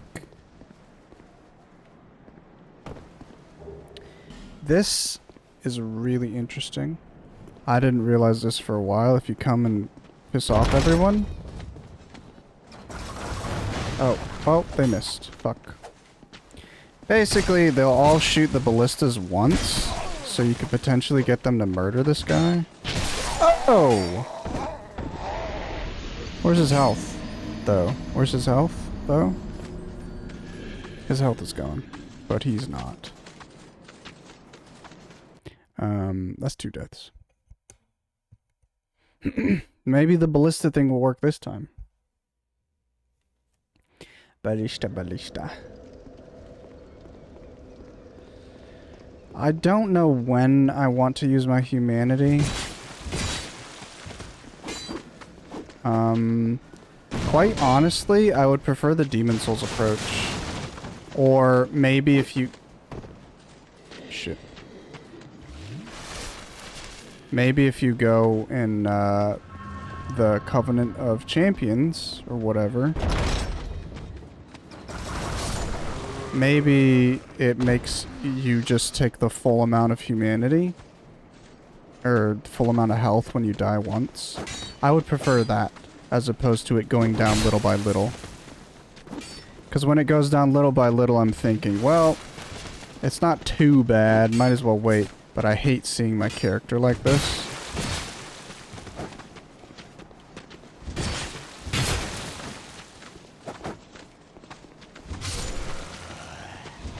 Oh!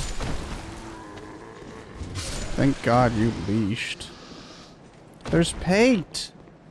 I'll talk about Pate in a second. Let me finish exploring this. There's only 4 of you? I don't believe that. There's 5 ballista. So am I not missing a guy?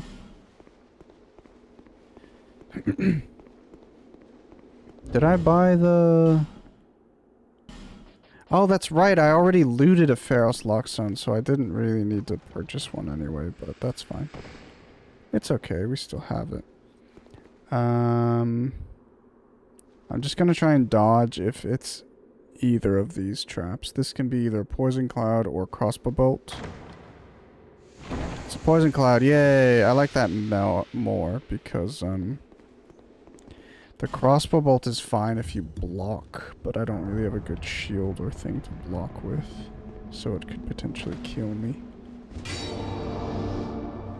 This was always wild. I think one of these is a freaking slab. So that's a Chloranthy ring. Oh yeah, I gotta put on my soul ring too. So they give you a Titanite slab before you even have a large Titanite shard. Before you have a before you get any tier 2 or 3 upgrade materials, they give you the ultimate upgrade material. Insane. And another shard. Do we have enough? I need 2 to upgrade my hacks again. This is not something I knew when I first played. It's kind of a neat idea, but I don't know how much I like it because, is it something everybody does commonly? They go and whack a door to see if it'll open or something. The only way you can open that is by hitting it and getting them to open it for you. And there is a door earlier on that's broken, but that door doesn't look like it's broken, so there's just, in my opinion, there's no reason that the game is leading you to attack that door. I think this is a large shard, actually. And a life ring. Is the life ring better or the same or worse? It's better, okay. It's just better. So we'll have that on.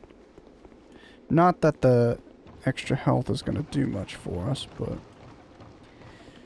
just so I have all 4 slots occupied makes me feel complete.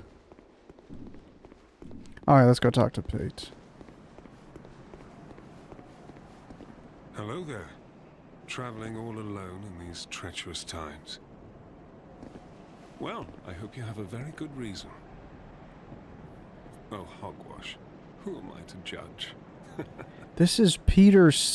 I don't know his My last name. Pate. Peter Serafinowicz, maybe? Sort of treasure hunt, you might call it. He's the voice of Darth Maul in The Phantom Menace. There's talk of unsavory bandits who He's not prey the upon actor travelers for... like yourself. Not the physical body actor for Darth Maul, but he voices Darth Maul in the movie. Oh yes, you be cautious if you go any farther. And I think he's funny.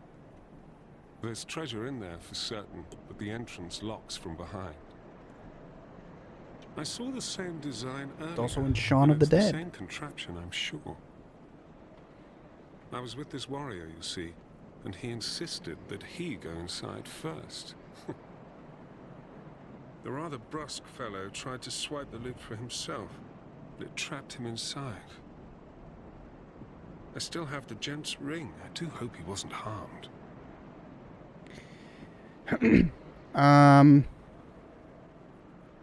When does he tell I'll us? leave this one to you. There he goes. I'm worried about what might be inside. Shaun of the Dead, great movie. I love that movie. It's the only one of the Cornetto stuff that I don't have, that I don't own. I need to sneeze.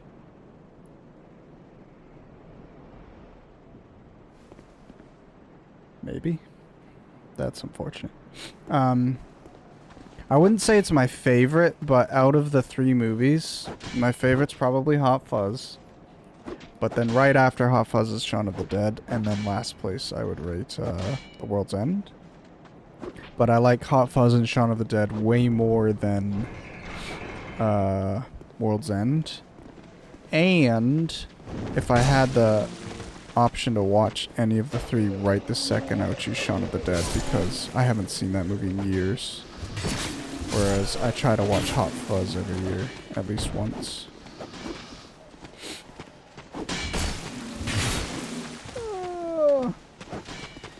This is a modified enemy placement in Skull of the First Sin.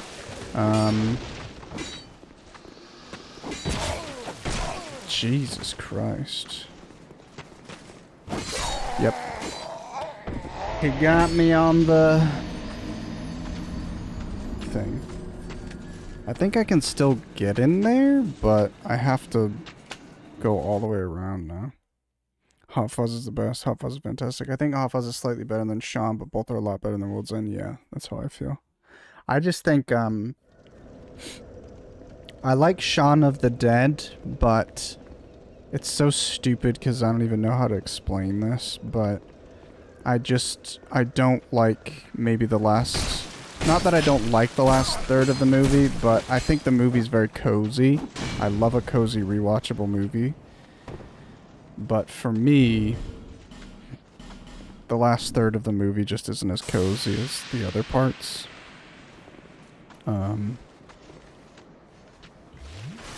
It's not a huge deal, though. I still love the movie. And I can't wait till the next time I can watch it. Oh, yeah. Did they remove the turtle shells? Bloody Nora.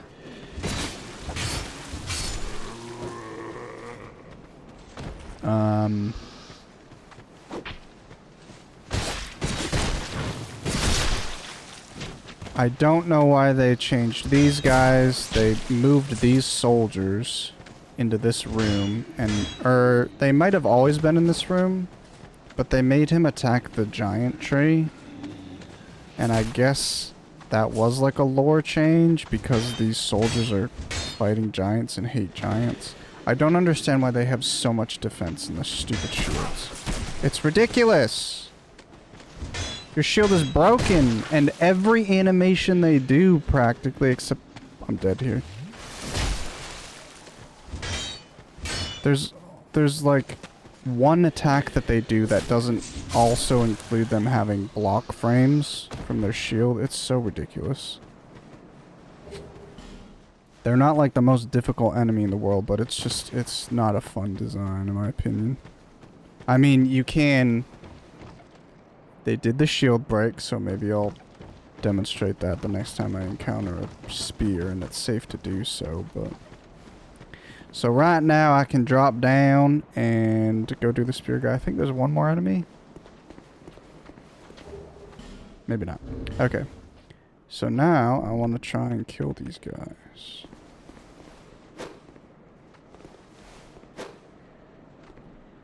Oh, that's unfortunate. Also, this game included scaling for thrown weapons. Again, we won't really benefit from that, but how do you see it? Maybe you can't see it. I'm pretty sure they included that in this game. But if you increase your dexterity, throwing daggers do more damage. So we're gonna go back right now. Fuck, are we? No, we're not. We're gonna do it like this. I'm trying to think what's most efficient to for exploration. Shaun of the Dead. Oh, I already read that. Idiot. Ad breaks are starting. This is kind of weird. I don't understand this at all, but there's just an invisible dude here. And in this game, in Skull of the First Sin, they light this torch by default. This torch existed in the original version, but it wasn't lit. And I think the point is they want you to light the torches, so you light that torch and then you see that there's a dude. There's a dude's shadow.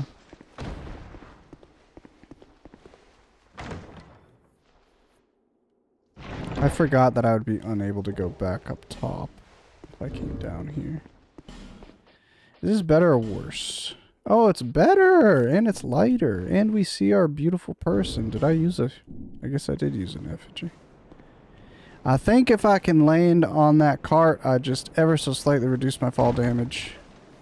Not that it matters. They didn't even aggro. Why not? Why can't I target him? Okay, here's the dude with a shield, so let's see. Okay.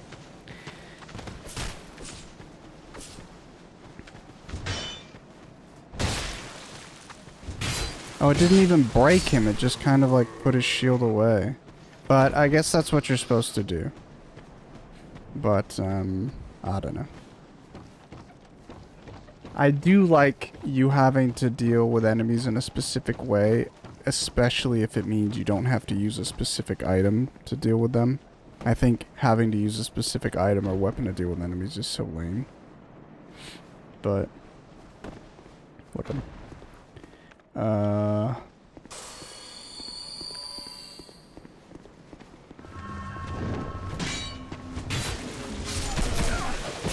Oh my good lord.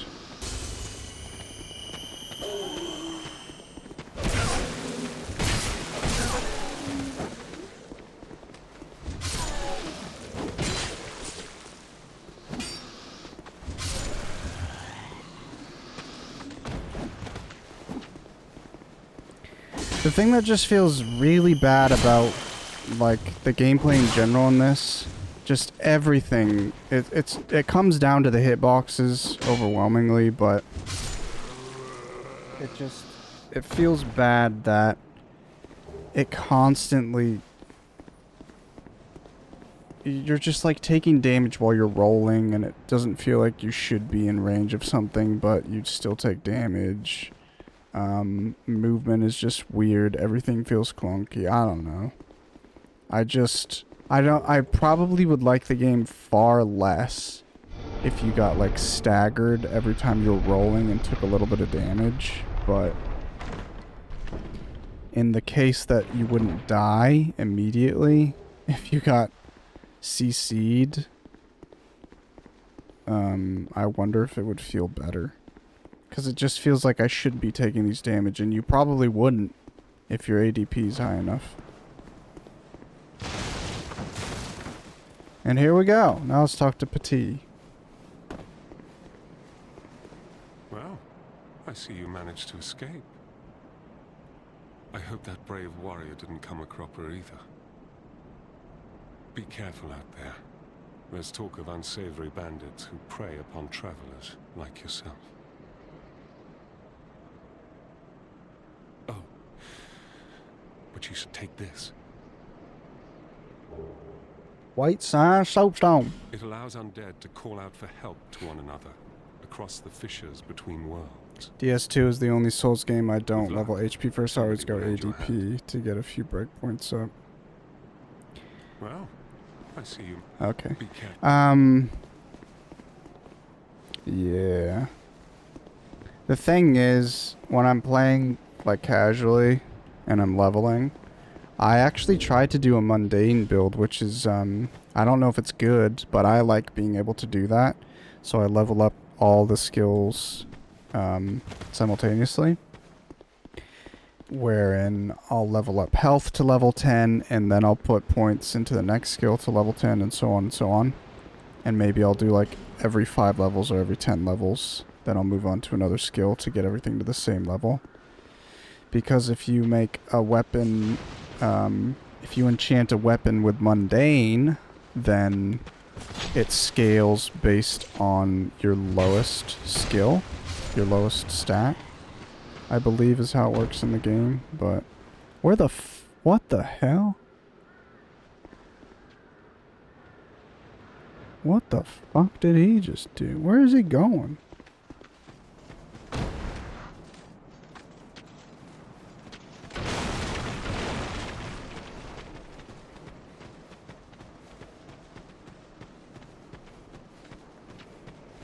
What was that all about?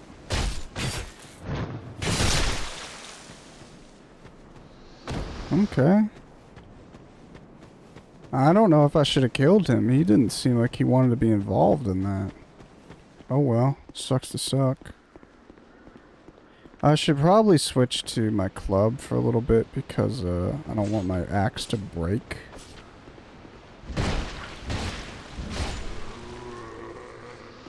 I'm gonna go through here.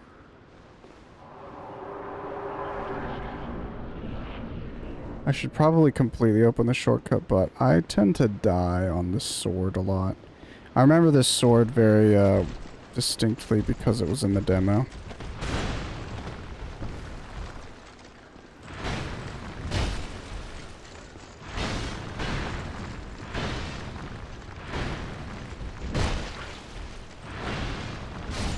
Huge. I feel like I was about to start talking about something.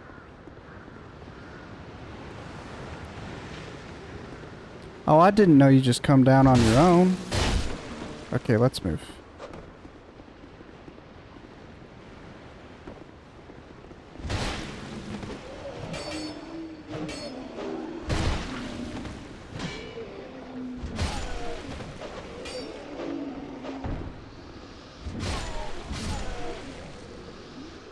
Huge.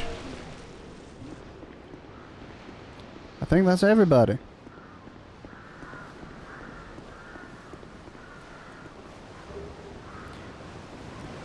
There's no way I could use a halberd. 14 dexterity. Oh my. Okay, so there's a lizard in here. Let's kill him. I think I killed a lizard earlier as well. Let's kill this guy first. I think the lizard will stay. Oh, they removed the lizard. I think they moved him upstairs, right? Is that what they did? Okay. So there's only one crystal lizard in this first area, and I think in Skull of the First Sin they moved him to that room above the bonfire. I think that's what happened. So now that we're on the boss, I will say I'm trying to make this like a comprehensive playthrough, and I don't think many bosses it's actually that much of a benefit, but basically I'm going to summon when I need to for quest lines. So for Pate, I'm fairly certain you need to summon... You need to summon Pate for this boss fight. Am I not human?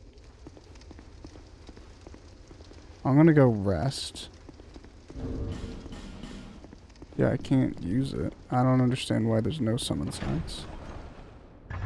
There should be more summon signs because of Skull of the First Sin. I'm just gonna go sleep because, basically, if I summon Pate for this fight, that's how I get his armor set. I believe if I kill him straight up, I don't get his armor set. But even if I could avoid summoning Pate for this fight,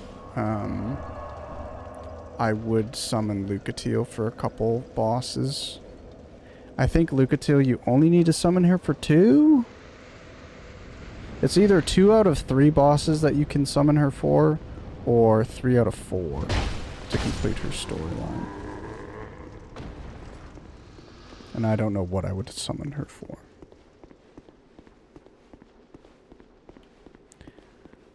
Let's try it again. Hopefully it pops up this time. Oh! You can't summon in my Covenant. Well, whatever, who cares? Fair enough. I'd rather stick to fighting bosses in my Covenant of Champions than turning it off just to fight bosses. That feels really bad. Even though it really makes the game more difficult, just in general. I'd rather keep it on.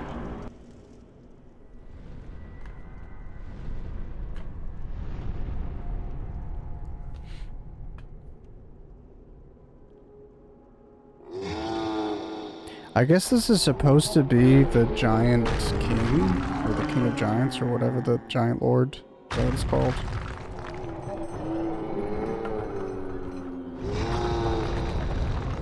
I don't know how that's possible, especially if you go back in memories and kill the Giant Lord.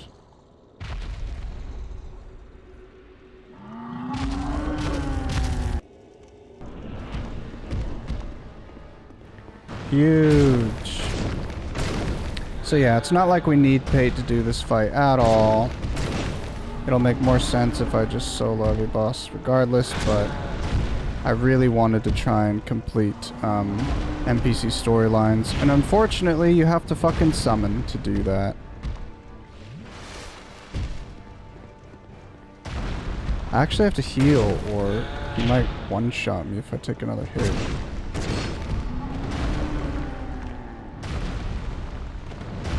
Okay, we're in a corner.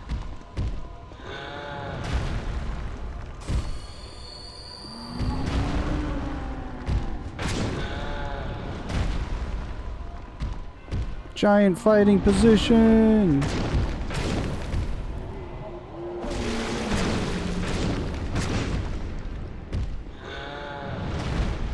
I understand the phase 2, but I feel like him ripping off his arm doesn't really increase his difficulty.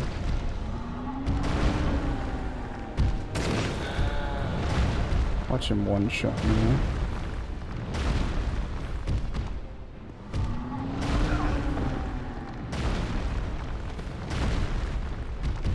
Right now. That was messy.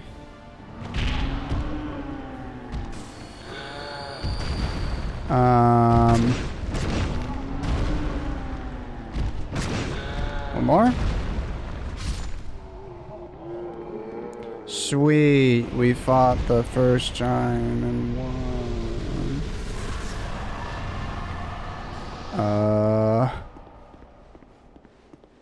Moving on. It's interesting how much they messed with the difficulty and pacing on Skull of the First Sin, but then they added, like, every single boss fight in the game has some sort of summon for it now, pretty much. And this fight already had, like, one summon. I think Pate was the only person you could summon, and I think now there's, like, 2 additional. So you could summon 3 things. That body was standing up, I was like, are these guys just sitting there chilling right now? No. No, they were not.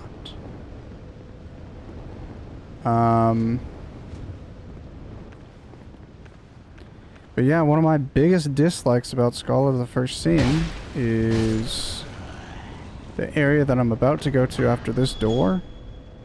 So on the other side back there with another bonfire and everything. Sucks. Because they added a frickin' summon, an invader. Why did they add the invaders to this version of the game? I understand Forlorn, and I kind of like Forlorn, but literally every other NPC invader, why did they exist? They're just these insanely tanky,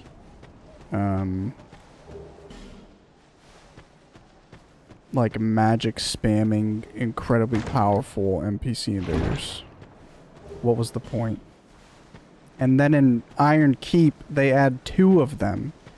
So you get invaded by one guy, you finally kill him, and then you come back to the bonfire and you walk through the area again, and there's another one that spawns. I used to, I wouldn't farm this guy, but I would farm this enemy type to get, his armor set. And for whatever reason, that's the Black Longsword, Black Knight Longsword. I hated how they changed the Black Knight stuff in this game. I actually got his helmet, what the hell? That's huge. I should farm it though, that's a really cool armor set. Even though I just saw him fall. Can't even really benefit from it, because it's too heavy. And I'll never get more weight. I believe this part's a bit messy.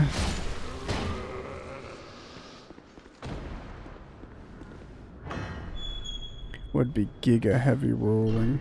Not worth.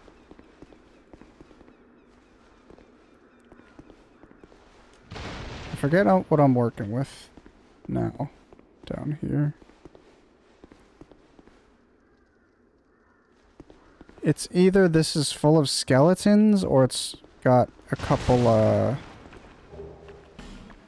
okay, it's skeletons.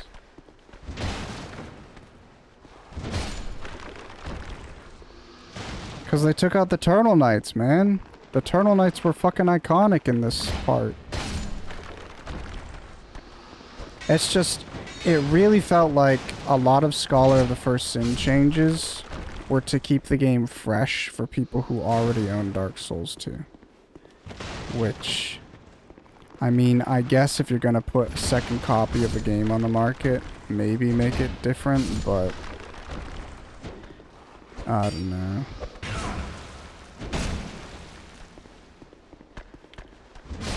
I kind of hesitated there, but he wasn't attacking, so just stuck to it. Now what?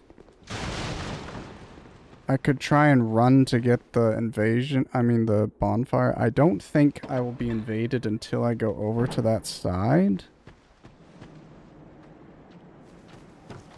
But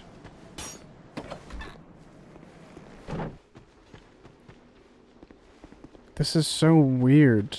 I feel like my memory of this should be more Scholar of the First Sin pilled, but I think my memory is more Dark Souls 2 vanilla pilled. Because this is where all of the turtle guys were. They were all camped in this area. But they moved them all around in Scholar. Idiotas.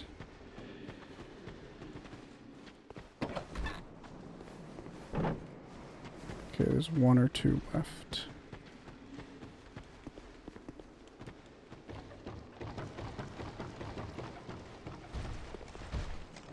I already don't remember how many times I died. I think you can fall if you're not careful.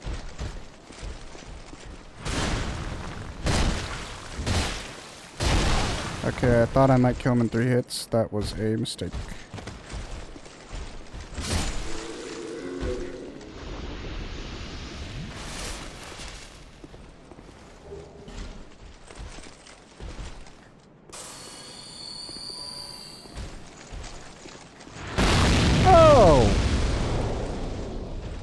That was a bit spooky.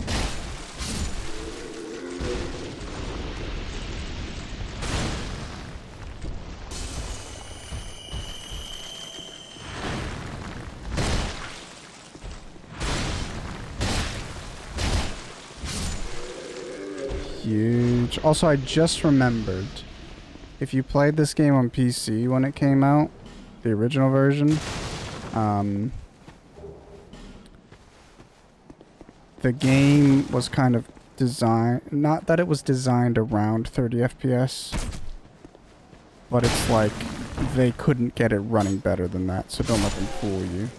But the game's physics was tied to 30 FPS. So, if you ran the game at 60 FPS, whenever you would hit something, it would register as 2 hits when your weapon's durability was concerned, but it wouldn't like register as 2 hits of damage, like 2 damage ticks. So you would be using twice as much durability as you were supposed to be using on launch. Which was quite an interesting experience for the first time. I'm gonna go to the bonfire. Is it here? Yes. I think I'm probably already getting invaded. Yeah. So I'm probably gonna die right here. Fucking Dennis, dude.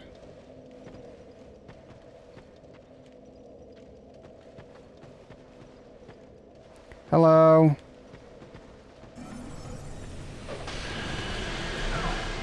What a stupid... Why is this guy here?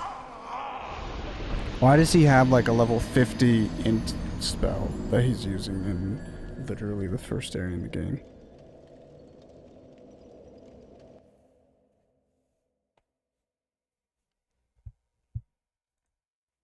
It is just a bit silly. You know what I'm doing right now? I'm looking up Shaun of the Dead because I think I'm going to work to that later.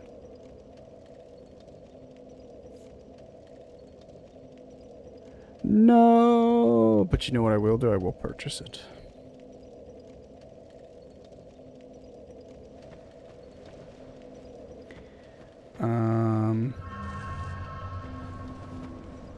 I think there's decent loot up here. Or at least just a... Oh! He invades you even when you're not human.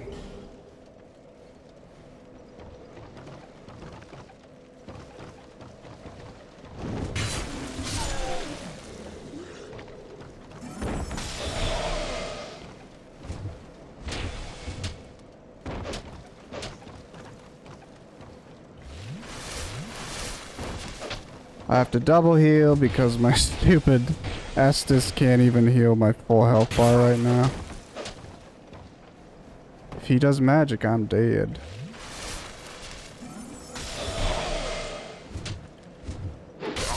Fuck. Okay, halfway, new PB. I did not know he would spawn when I wasn't human. I guess I'll just sit here and try and kill him. My best bet is probably going up, in that spot.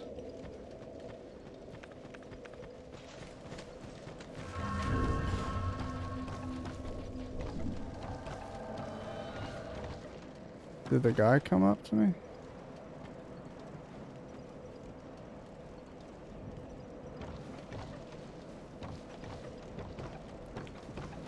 Oh, okay. Why are you so late, dude?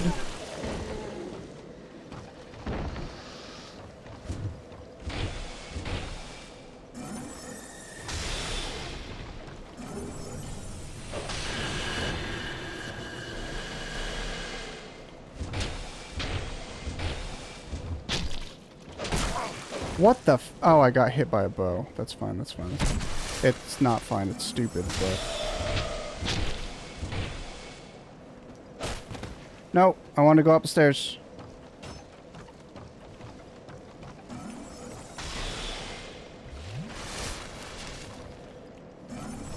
I just realized this guy's name is Dennis. No wonder Dengus likes this game so much. Shit.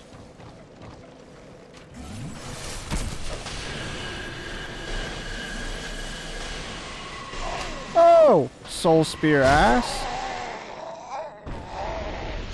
No iframes during critical hits.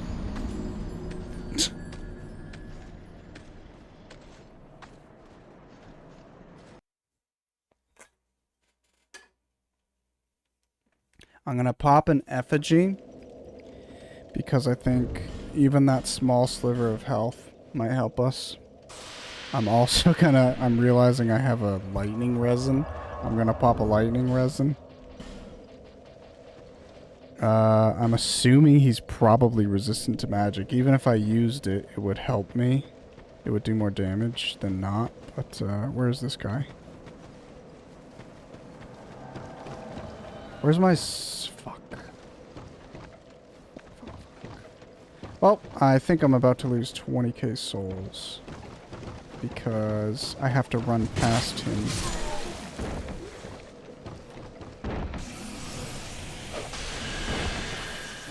Oh my god! The greatest,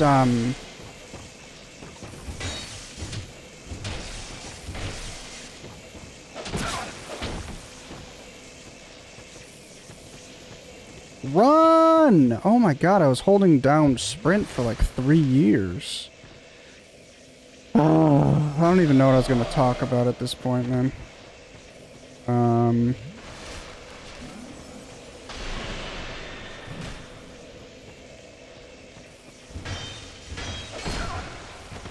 That's crazy.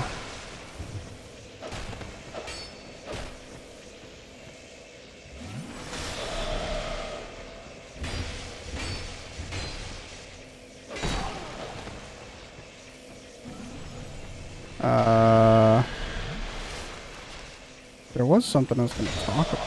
What the fuck? That's crazy that that just happened.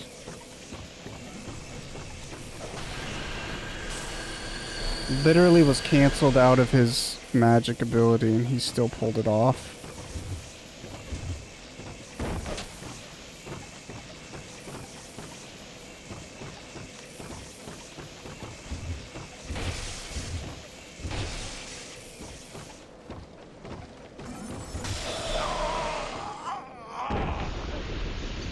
And he taunts you? So I just lost 20,000 souls. And I used my lightning resin. It's just, it's insane. I guess that might be how quick you can do stuff with ADP, but even if he had increased spell casting time, all the stats in this game are just so toxic. Ah, that's where he is. But I think Dennis is probably going to spawn anyway. Can you, like, get a jiggle on? Holy fuck, dude. Man. If I would have remembered that my souls were behind me, I would have run to them at the start. But because I came up here, I got scared to go pick them up. Might as well do this.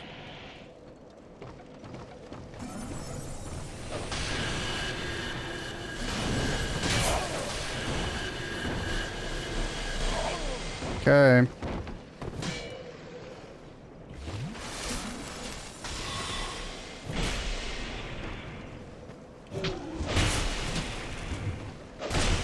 That's crazy! Sorry. Just the range. Couldn't dodge. Stupid. I really want to know what they were thinking with these NPCs and wanting to add them.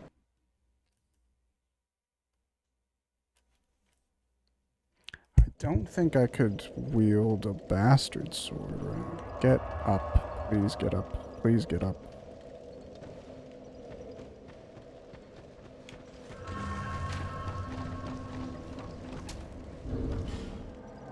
I'm not like super put off by the souls, but I'm not happy that I lost them because even though I'm never going to use them for leveling, it just feels annoying because I was like gonna go to Majula and buy the cat ring and stuff like that.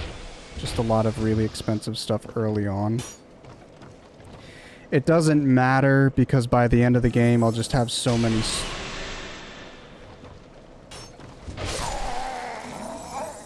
What just hit me there? This is crazy. Like, he's not even doing animations and I'm getting, like, phantom hits. That's kind of interesting. Basically, if I just play this game, even if I die and lose my soul all the fucking time, I'm going to have so many souls, it's not even going to matter that I lost 20k.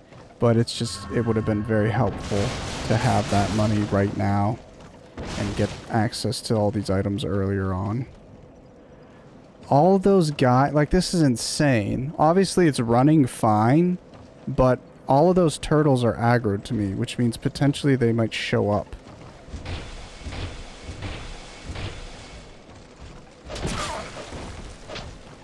Why are they here?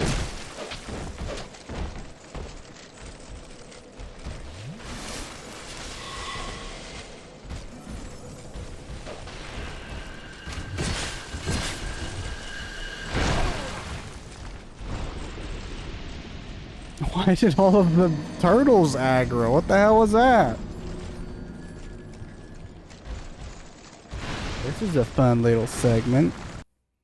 And the thing is, I don't think he gives you anything. You don't get like an item. You don't get a soul. You don't get a lot of souls for beating him. He's just literally a fucking pointless ass NPC that they made really difficult. It's crazy that they would make Dark Souls 2 get all the backlash that they did, all the negative criticism, and then come back and be like, double down on all their stuff for Scholar.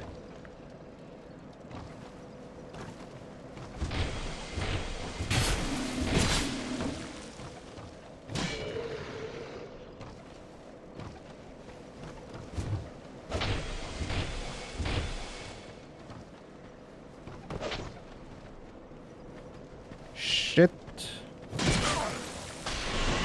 Okay, I was half expecting that to go through the fucking stairs, because everything else does.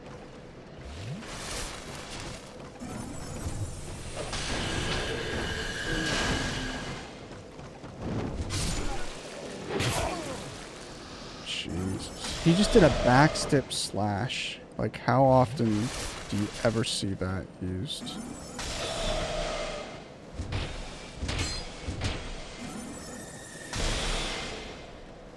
That still hit me.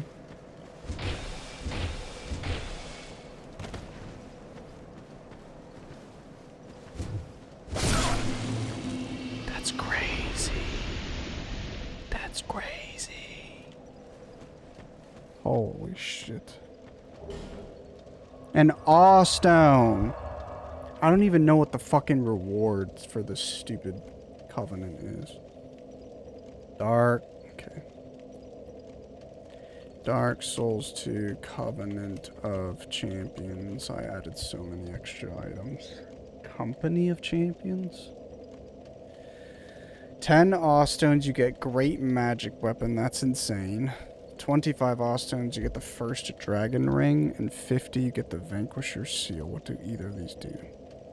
First dragon ring is an insane reward. That is so stupid. The Vanquisher Steel greatly increases attack power bare hands. Maybe I should have been doing a fist only playthrough. Fist only, no leveling, champion of Company of Champions. I'm going to go on a break and we will come back and fight the pursuer. So stick around for that. What are we listening to? How about Onimusha? See you guys in a minute.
Hello. While I was crying on the toilet, I realized, if I was going to try and kill all these people, it makes sense to be in the company of champions, because I'll be getting the Covenant reward every time I, beat these stupid invaders. I love this music. Bye. Hello. You fell asleep. He died in game 2. Basically, we did the Force of Giants. Killed the giant in the basement. Now we are doing the last part with the invader. The rooftop part, if I'm remembering correctly. No ADP has got to be crazy. No. It's totally fine. You have never even attempted a soul level 1 DS2. We're currently getting farmed by the NPC because of it. I killed him! Actually, besides this part, he's been doing really well. That's silly. West, you cry in the shower so no one can tell. If you cry horizontally, it works just the same. Yeah, I got him. He didn't give me anything except an awe stone.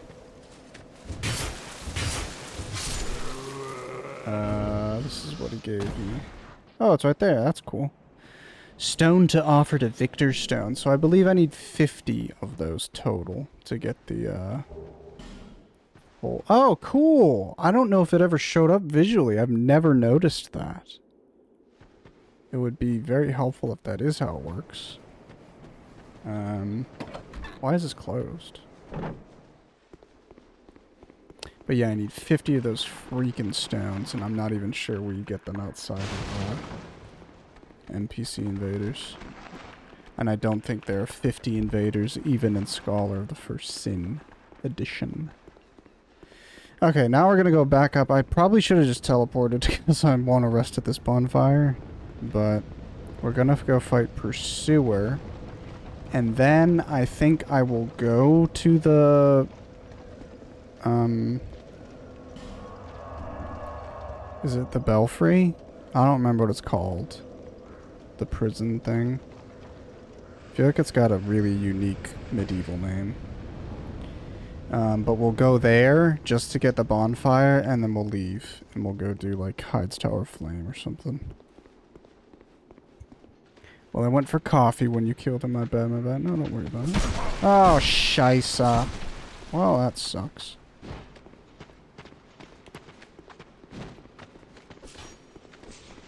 I'm probably going to die before I accomplish this.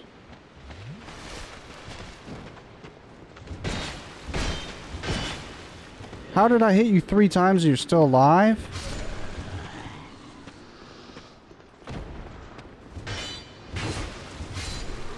It's crazy how many block frames they get. They should not get any block frames if they're not doing a jab or blocking, in my opinion. In my humblest of opinions. Okay, the stamina is killing me. I need more damage. I mean, honestly, I just need to stop trying to kill them in one combo, but... What the fuck was that? I held a direction to turn, and instead of dodging, like, I held a direction to dodge, but instead of dodging, he wasn't dodging, and he waited until he turned. That's crazy. DS2 is Jover. Hello, Esco. Happy Tuesday.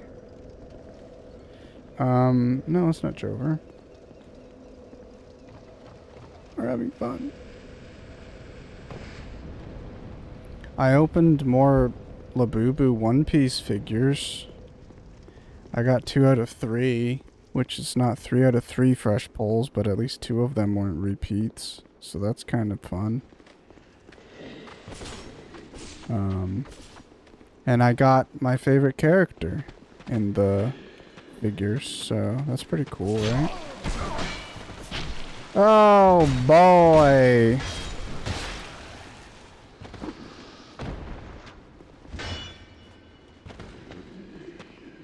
It's too early to get tilted at DS2.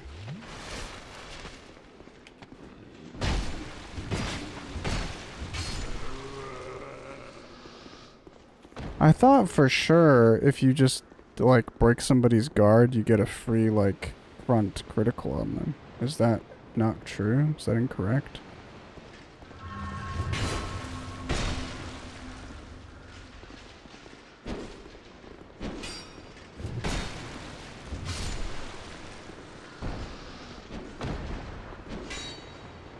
One, two, three. Dodge. 1, 2. I guess if you try to dodge before you have stamina, the game kind of prioritizes your character turning. That's probably what happened.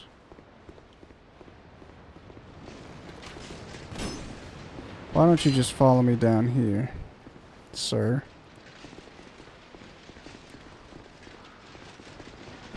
Oh, look at that turn. Holy crap, good for you. That is impressive.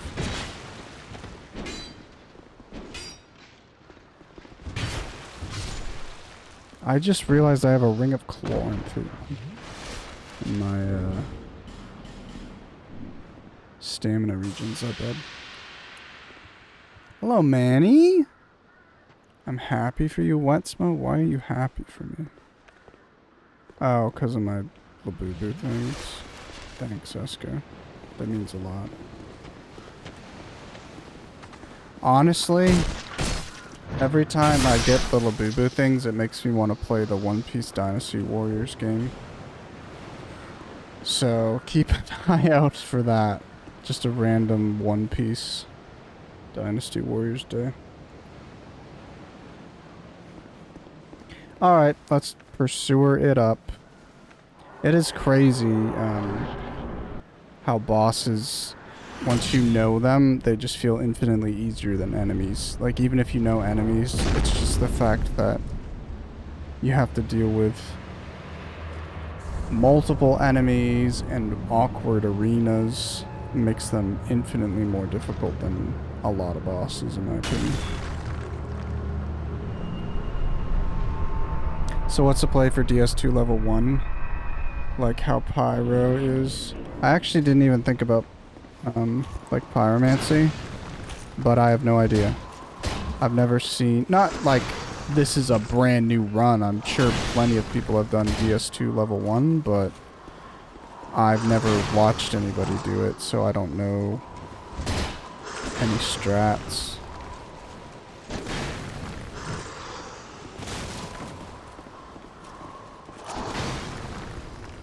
I'm not gonna attempt the crossbow because I've never done it. Probably dead here. Can you parry like this? Is that what you do, by the way? Do you parry him to like get the crossbow?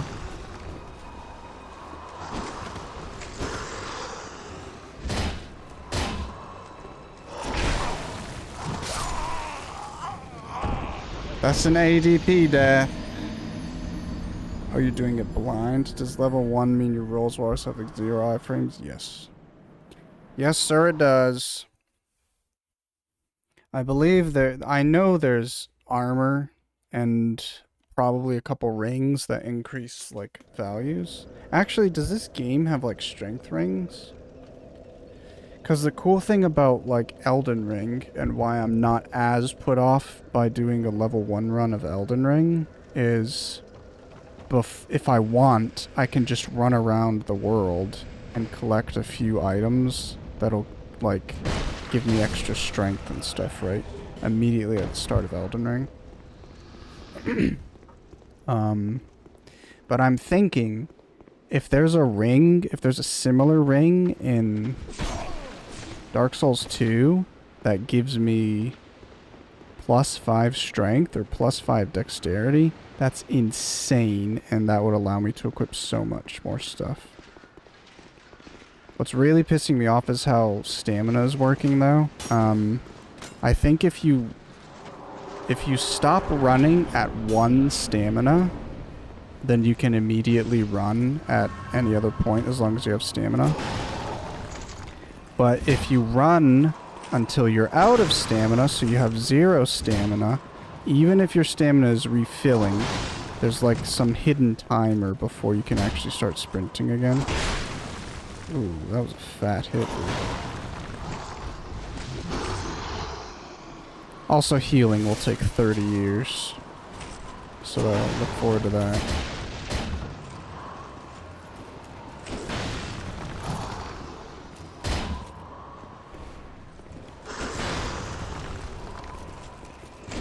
You're doing crappy moves, sir. That's wild.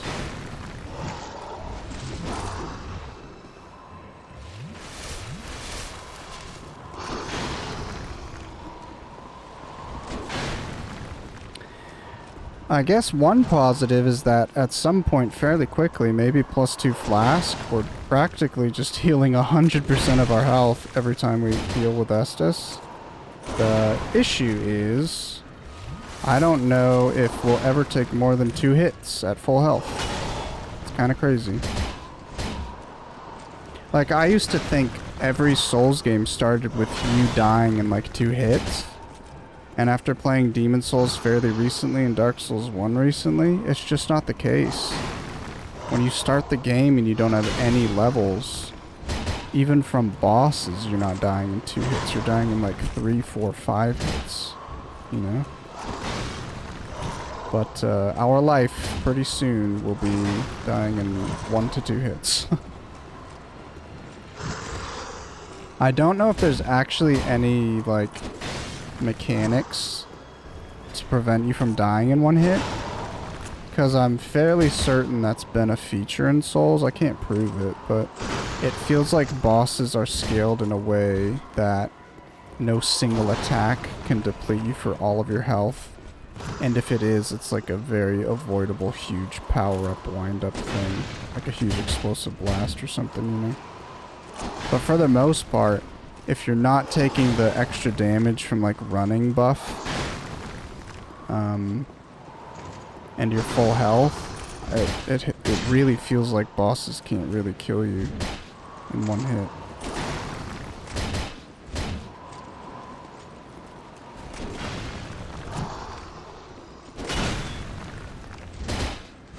Huge. Okay, we've got the last giant, we've got the pursuer, we killed Dennis. We lost 20,000 souls. So that kind of sucks. But it is what it is. Bastille, that's what it is, the Bastille. The Lost Bastille. Don't turn around, let me up the stairs.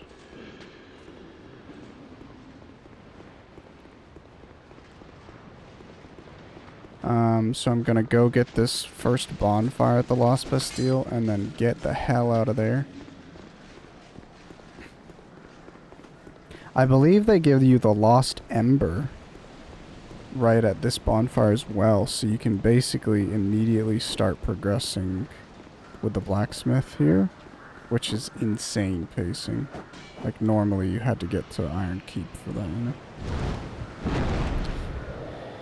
There's a bunch of different armor/rings that gives buffs to stats. There's pants that help with fall damage too. You should look out for bosses. Yeah, I'll look into a bosses command at some point.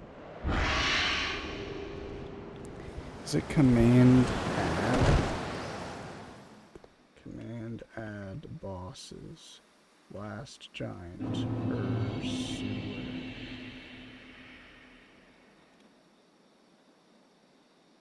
Huge. It's just gonna be their names. Maybe I should do like bosses and then it's like mini bosses, I don't know. Humanifigi.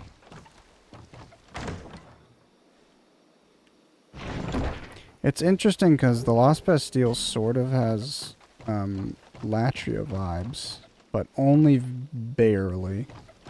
It's obviously a prison, it's dark, it's nighttime. Whatever. Okay, so I don't know what we can buy with this. It would be cool to rock the Alva set. But that would require like $20,000 of investment and then another $20,000 for that full set. Do I have any more shards? No, I don't.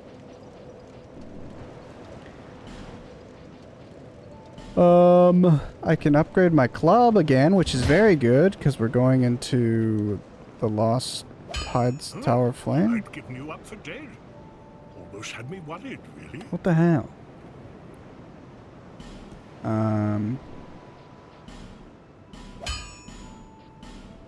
So yeah, that's pretty good.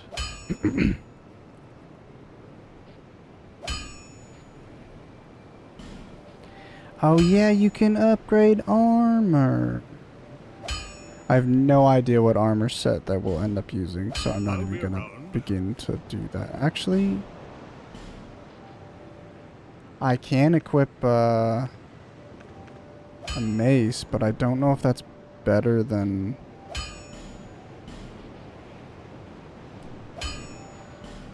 club.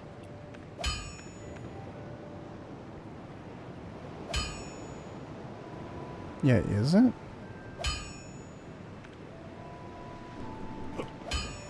I know mace is a very competent weapon in this, but... where's Malincha? She is here! Hell yeah! First, I'm gonna go buy the cat's ring, just in case. Because if for whatever reason I keep dying and I lose more of my souls, I will always be able to go down into the gutter. Oh. Who are you again? No, she forgot. No, I'm not Oh, she's serious. just joking. You do have a rather pleasant scent. Yeah? A type I'm quite fond of. I'm literally a rotting corpse, though. So, what does that say about her?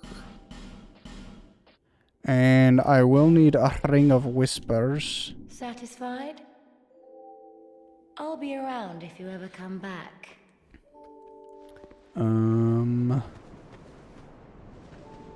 Does that mean Kale is here? Kale should be here. I don't think it gives me anything.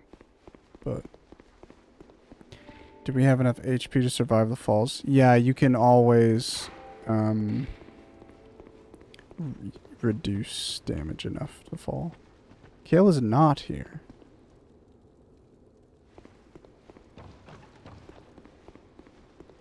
Do I have to talk to him again?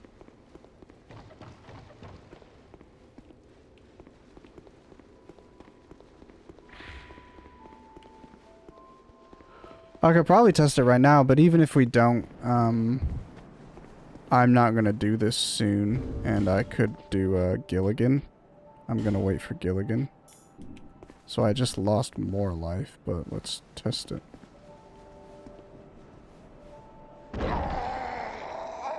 Okay. So maybe if I put on both of my life rings and I use my humanity, we could go down here right now, but I still don't know if I have enough health for that. But, if we buy ladders from Gilligan later, that'll make it so we don't have to take any damage.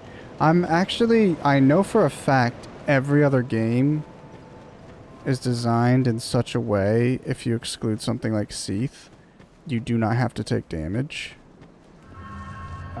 There was a way around you taking damage and completing the game.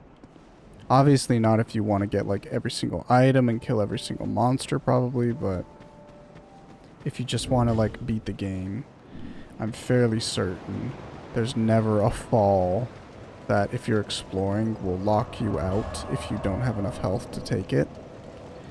And I don't think that's true for Dark Souls 2. Let's go talk to Ben Hart. Actually... Oh, you again? Go on. yeah, you don't think that was right? For you.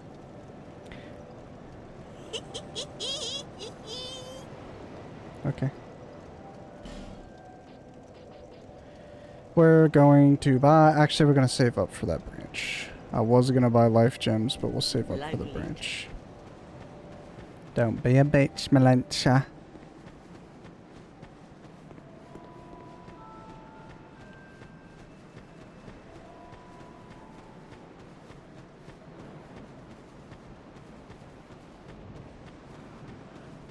Oh no!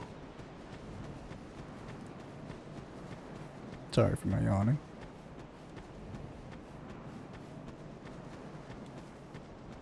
Bernard of Jigga.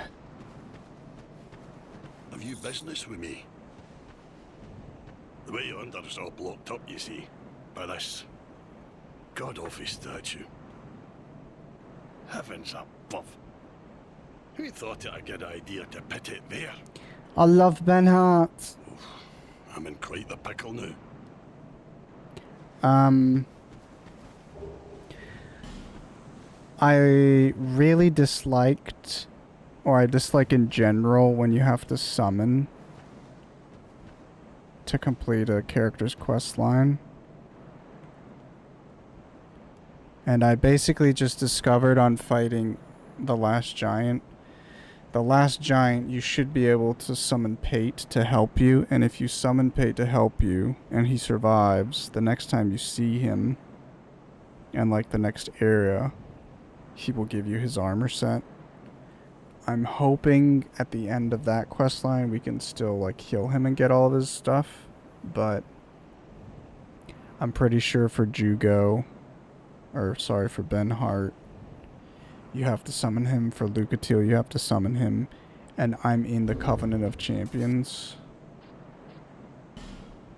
What is this? Oh, read the messages. Hey. I'm in the Company of Champions, and you can't summon when you're in that covenant. Which I did know before, but I didn't remember it until I couldn't summon.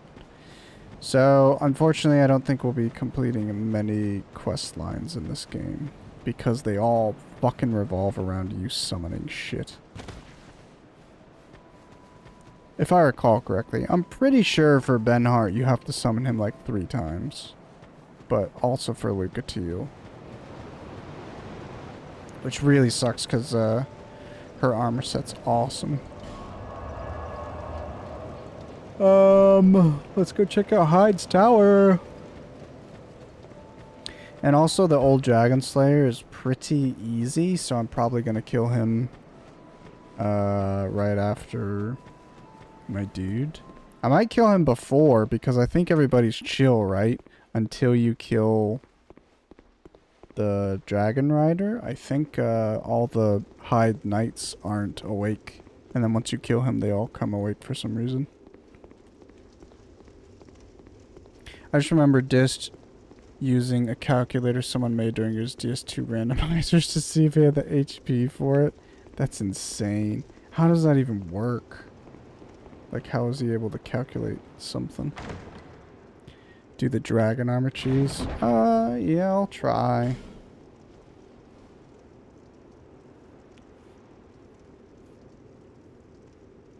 I mean, it is faster to do the cheese, so it is kind of interesting that it exists, but there's just so few enemies in this game that actually feel challenging in like a meaningful way.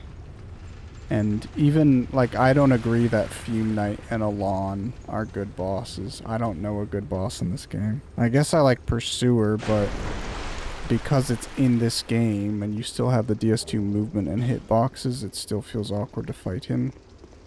I'm honestly not sure if I enjoy any boss in this. We'll see by the end, I guess. Hyde's Tower of Flame. Look at that tower. The old cathedral. I had no idea how it worked. He was just doing Deathless Randomizer, so you really only had one chance to drop down, and sometimes you needed to go early. The thing is, I'm actually, I think there's fall reduction in every game, but maybe in a speed run you don't really get fall control, but I feel like if you got fall control, you also have access to the cat ring, and I'm pretty sure everybody in the speed run kills Malin, right? So you get his set, which I believe one of his armor pieces reduces fall damage. Okay.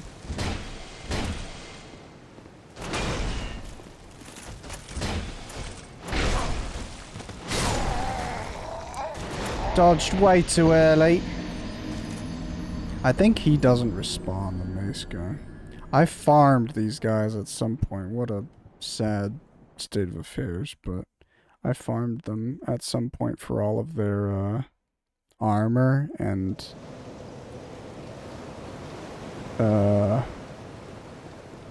it sucks.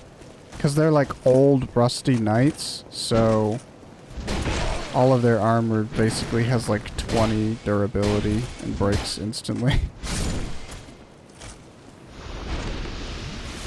Yeah, there's legs that reduce fall damage. I don't know where the cat legs are specifically. I feel like you buy them.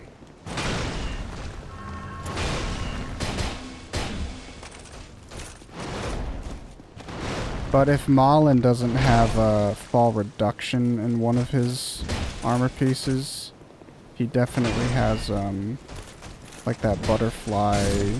Oh no, I'm thinking of the butterfly set. I don't know where you get that. I don't remember what Malin's does outside of increasing souls gained. But I'm thinking of the butterfly set chest piece, which has wings, and it lets you, jump farther.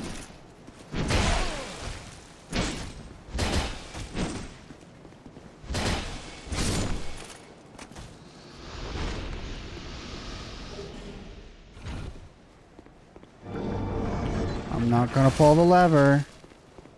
And I'm also gonna run past these guys. Well, I'll kill the one in the middle. I don't even know. I know there's a,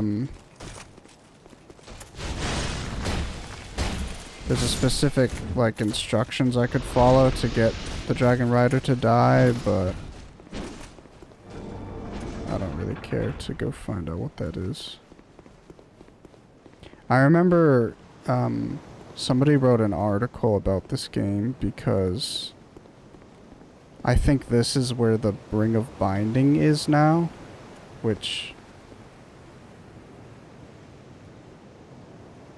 The Ring of Binding halves the amount of curse that you have on your health bar.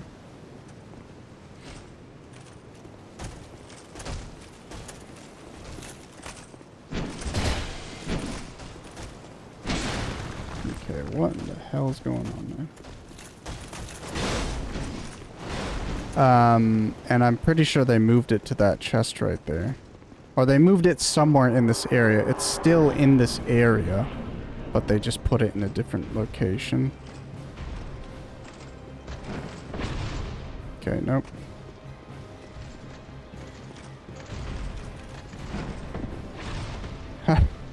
Can you even do this consistently if he's already, like, aggroed?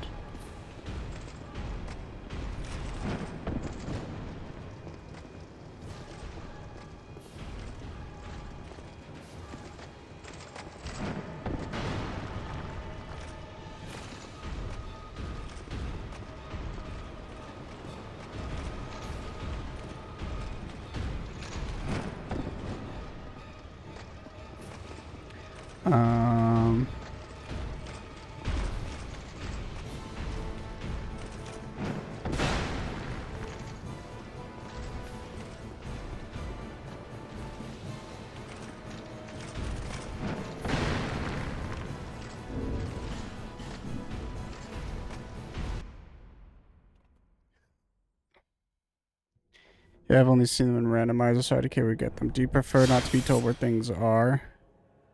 Can you please use your Cali girl voice? I don't really care one way or the other too much, but just because I know where it is doesn't mean I'm gonna... Like, I don't need the Ring of Binding, I'm not gonna use it. Hey, Shoals! How are you? Get inside, get inside! No, you can do it whenever, it's just a lot easier at the start.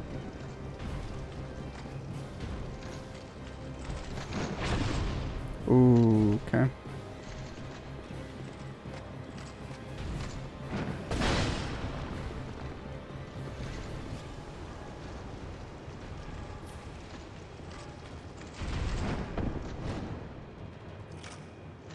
I need you to do a thrust on me, brother.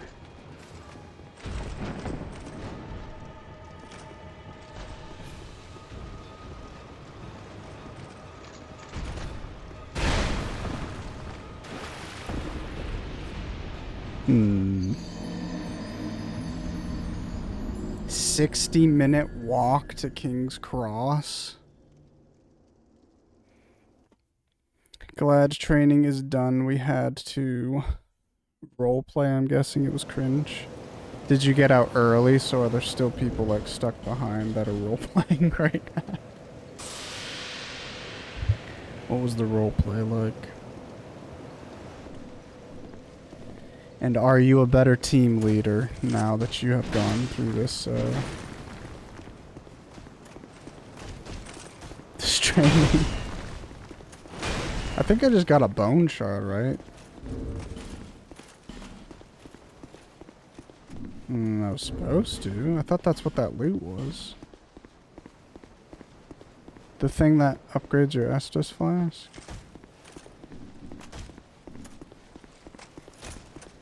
Can I run past this guy or will he, like, tap me?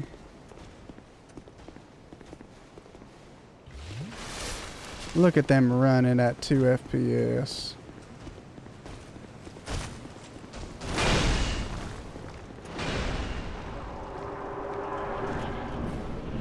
You waited till the end? Well done.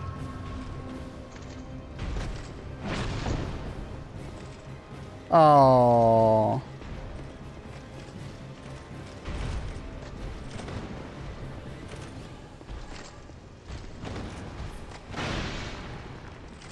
Okay, you almost got me off there, dude. Team building. There was one good takeaway I'm going to implement, but I don't think this will make me a better team lead. I think at the end of the day, one, it would have been good just to do it anyway to keep, like, your bosses off your back, but it would have looked good. Now, you got your graphics card without having to, like, wait for it and pay shipping and stuff, you know? That's pretty cool. No! You can't just, like, make split-second judgments to run and dodge in this game.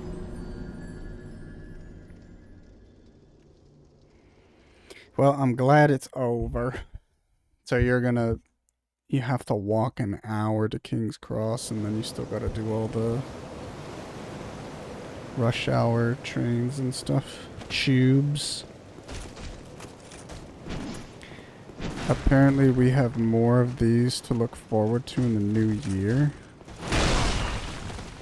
Do you know, like, a specific amount? Do they not... Is that loot back there not a freaking bone shard, man? What did I pick up?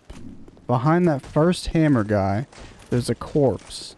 And he normally drops an undead bone shard, or the corpse has an undead bone shard for upgrading. But I definitely looted him, and I don't have one, so... Tubes aren't running, remember, that's why I'm walking. So it's, you don't consider the tube whatever you take home, or did you drive all the way fucking... Like, what's King's Cross then? What are those just trains then? You wouldn't call those tubes?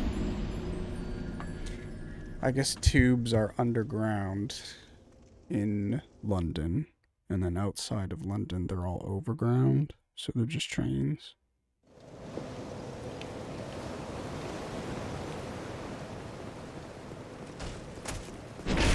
Stop it. Jesus, man.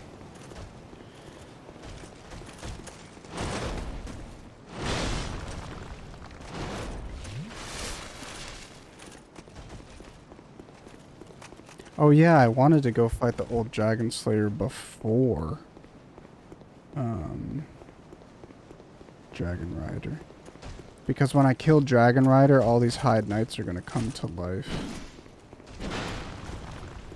I think you have to kill the dragon, by the way, for the lever to pop up to lower the drawbridge, so that's gonna be loads of fun.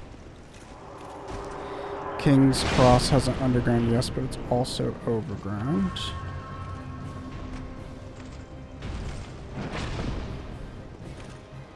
Are you kidding me?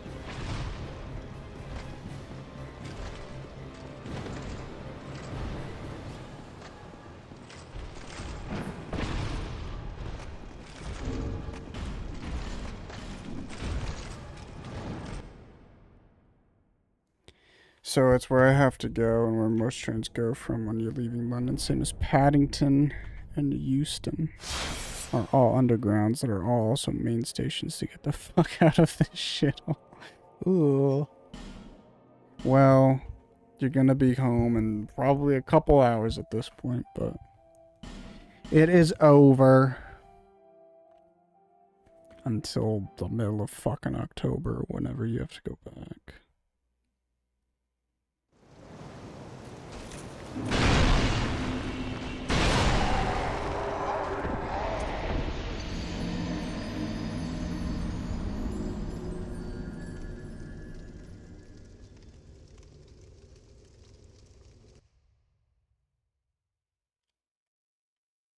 Did you buy us all gifts from London? Unbelievable, Jackie.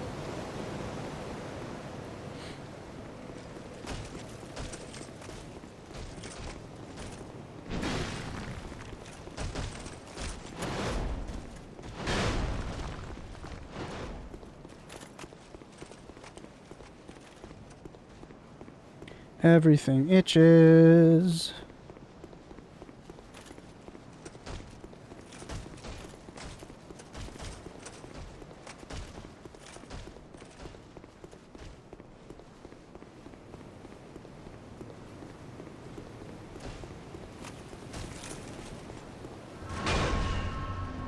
Maybe I just gotta, like, spawn in and run away from that guy at the door. Just... okay, thank God. It did it! Honestly, if I found him regularly, he would just be dead already. But he's dead now. You're trying out new colors? I'm the gift from London, Jackie. You should be grateful. Wait, you said before every time you went to London you got COVID? Has she? Every time I go to London for social events I've gotten COVID. Yeah, dank ass city. You were standing way too far back the first few times. That was the furthest back. I specifically wanted to stay, like, basically at the entrance to make him walk further. Or does that what you mean? I was back into the arena. I like that color, Rivy. What is that, like flesh color? Are you from these parts? My name is Lycia. Lycia. I have come to spread the art of miracles, a practice of which I am a Do disciple. you believe in miracles? I can see that you are well suited to comprehend their wondrous power. Huh? But the cost of it, that's for your heart I'm pretty to decide. stupid and I have no faith, Lycia.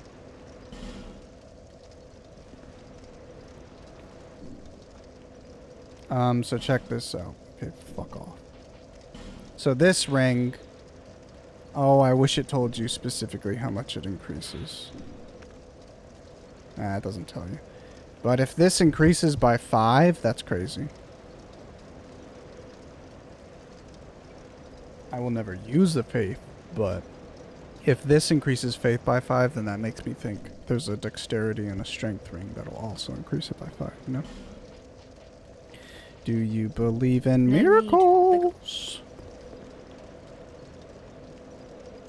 I'm changing it now. Flesh. I love this color. Hi, hi, hi. Hello, dingus.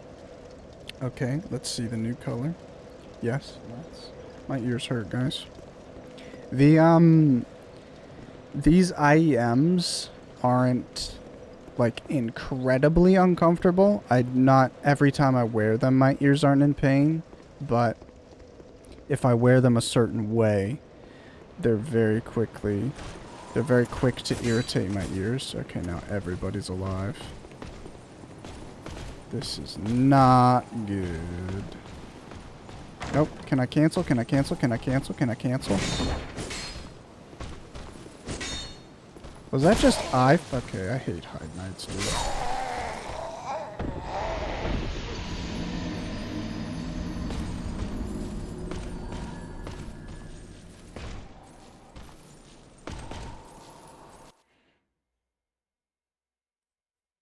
Am I fucked, Dingus? Walking to the station. How about this? That is a color. I don't mind it. I've never seen that color on Twitch. So that's a plus, I would say. Let's go ahead and pop an effiggy. Too muted for my taste. Okay, Dangus doesn't like it. I think that's a plus. I don't really like the color Livy. Jackie doesn't like it. Also a plus, but probably a little bit telling. Contrarian. Oh! There's a little guy. Ugh.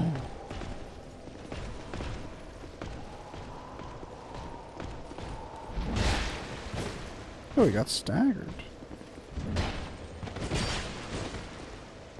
I would like to not die here because I have, again, 20,000 souls. I've already lost 21,000.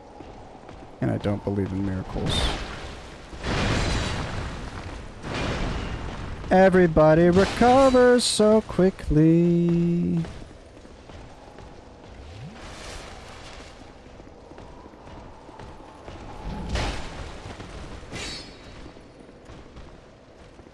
I hate that ability so much. It's just, it's not very good. It doesn't look like he's charging.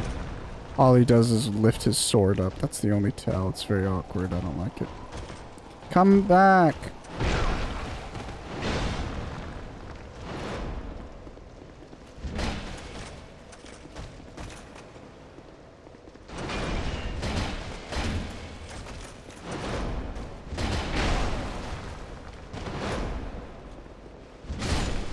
Okay. I like everything, so it's not a good sign.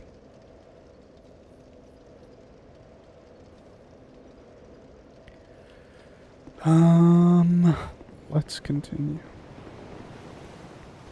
So I don't think, once again, the old Dragon Slayer is not the issue. It's the whole fucking area leading up to him and having to kill a dragon. And normally, I'm strong enough to where I can just go and kill the dragon before he stops blowing fire. But obviously I'm severely lacking damage.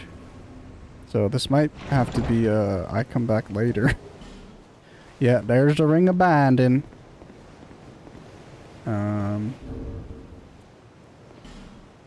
Is it worth checking? I don't know. Let's just continue. I think I will go back to Majula, buy a fragrant branch, and I'm gonna think really short and softly about what I want to use it on. Again, I could just open up more, I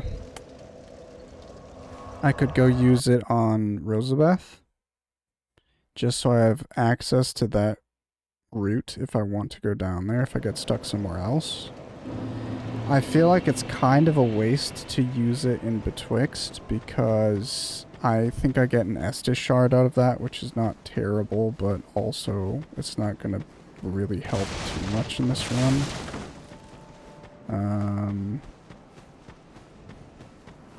And then if I use it in this place that I'm about to go to, I don't even know what's behind that.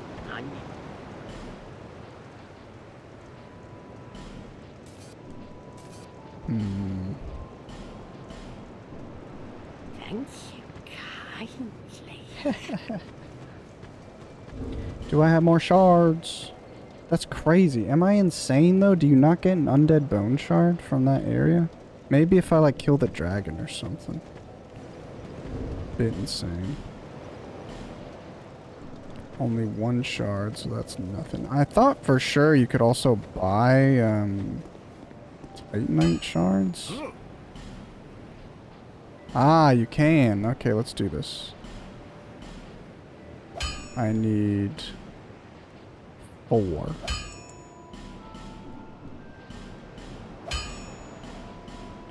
One, 2. Huge. I'll be around.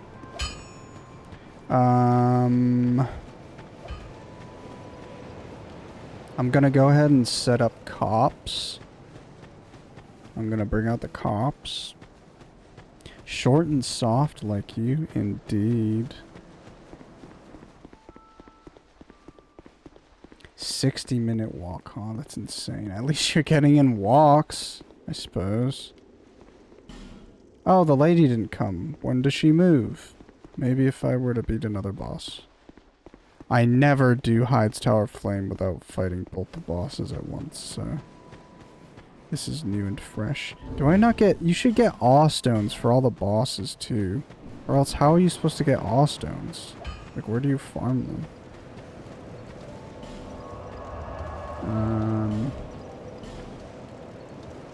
You're tired. Okay, go make lunch, BRB. Good luck, Jackie. How long have I been going? Yeah, I won't go too much longer, I don't think.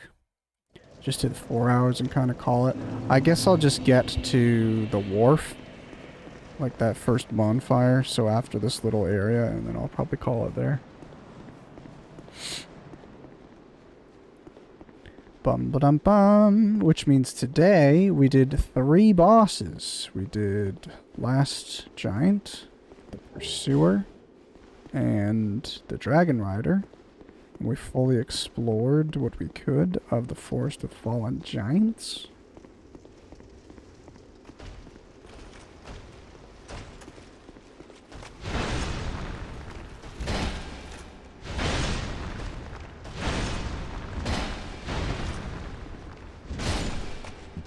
Excuse me. I cannot believe there are adaptability, like, defenders in this world. Who hurt you? You know?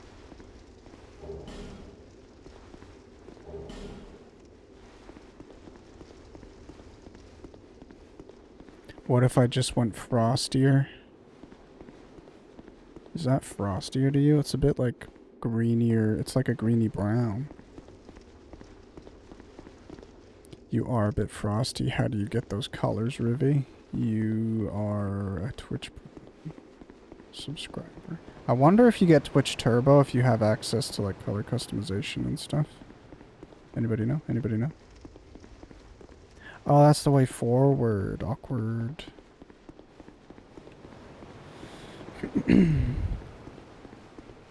Let's put on our hat just in case he drops another armor piece. Holy shit. Damn, that's a good, crit. He did not. You're not calling it. I'll allow you to sleep, dingus. Hello, John. Did you ask to sleep? Sublime bone dust. Okay, I guess they moved it here. But I thought there was always a sublime bone dust here. Maybe I literally just didn't get the dust from Hyde's Tower because I didn't fully explore it yet.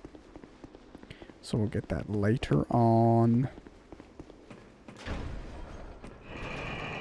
I thought it was if you have Prime. I've always had the thingy even when I don't have Turbo. Yeah, okay. I was wondering...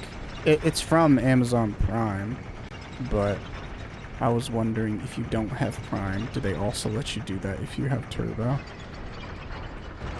But I guess there's no overlap with Turbo. Like, comment, and sublime. Oh, shit. Are we done with the big armored dudes then? So silly that they added this random ass statue here. If I remember correctly, the way the vanilla DS2 was, you could literally lock yourself out of fragrant branches so that you couldn't unlock everything in the game. I don't think you could...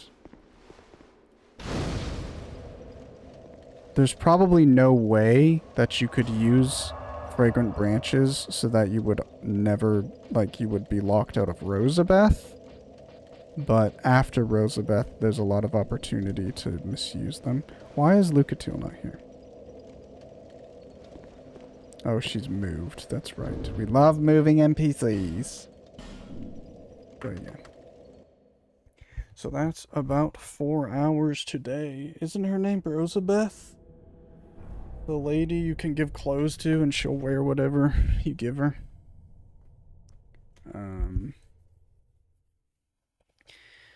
Yeah, I don't have Prime, and I don't have Affiliate, and I don't have Turbo, and I don't have Anxiety-free day in my life. Okay. Changed my name color back when I had Prime, never changed it since. Oh yeah, that's pretty cool. If you can get Prime and change your color and they never undo it. I could subliminate right now. Nice. Do we want music?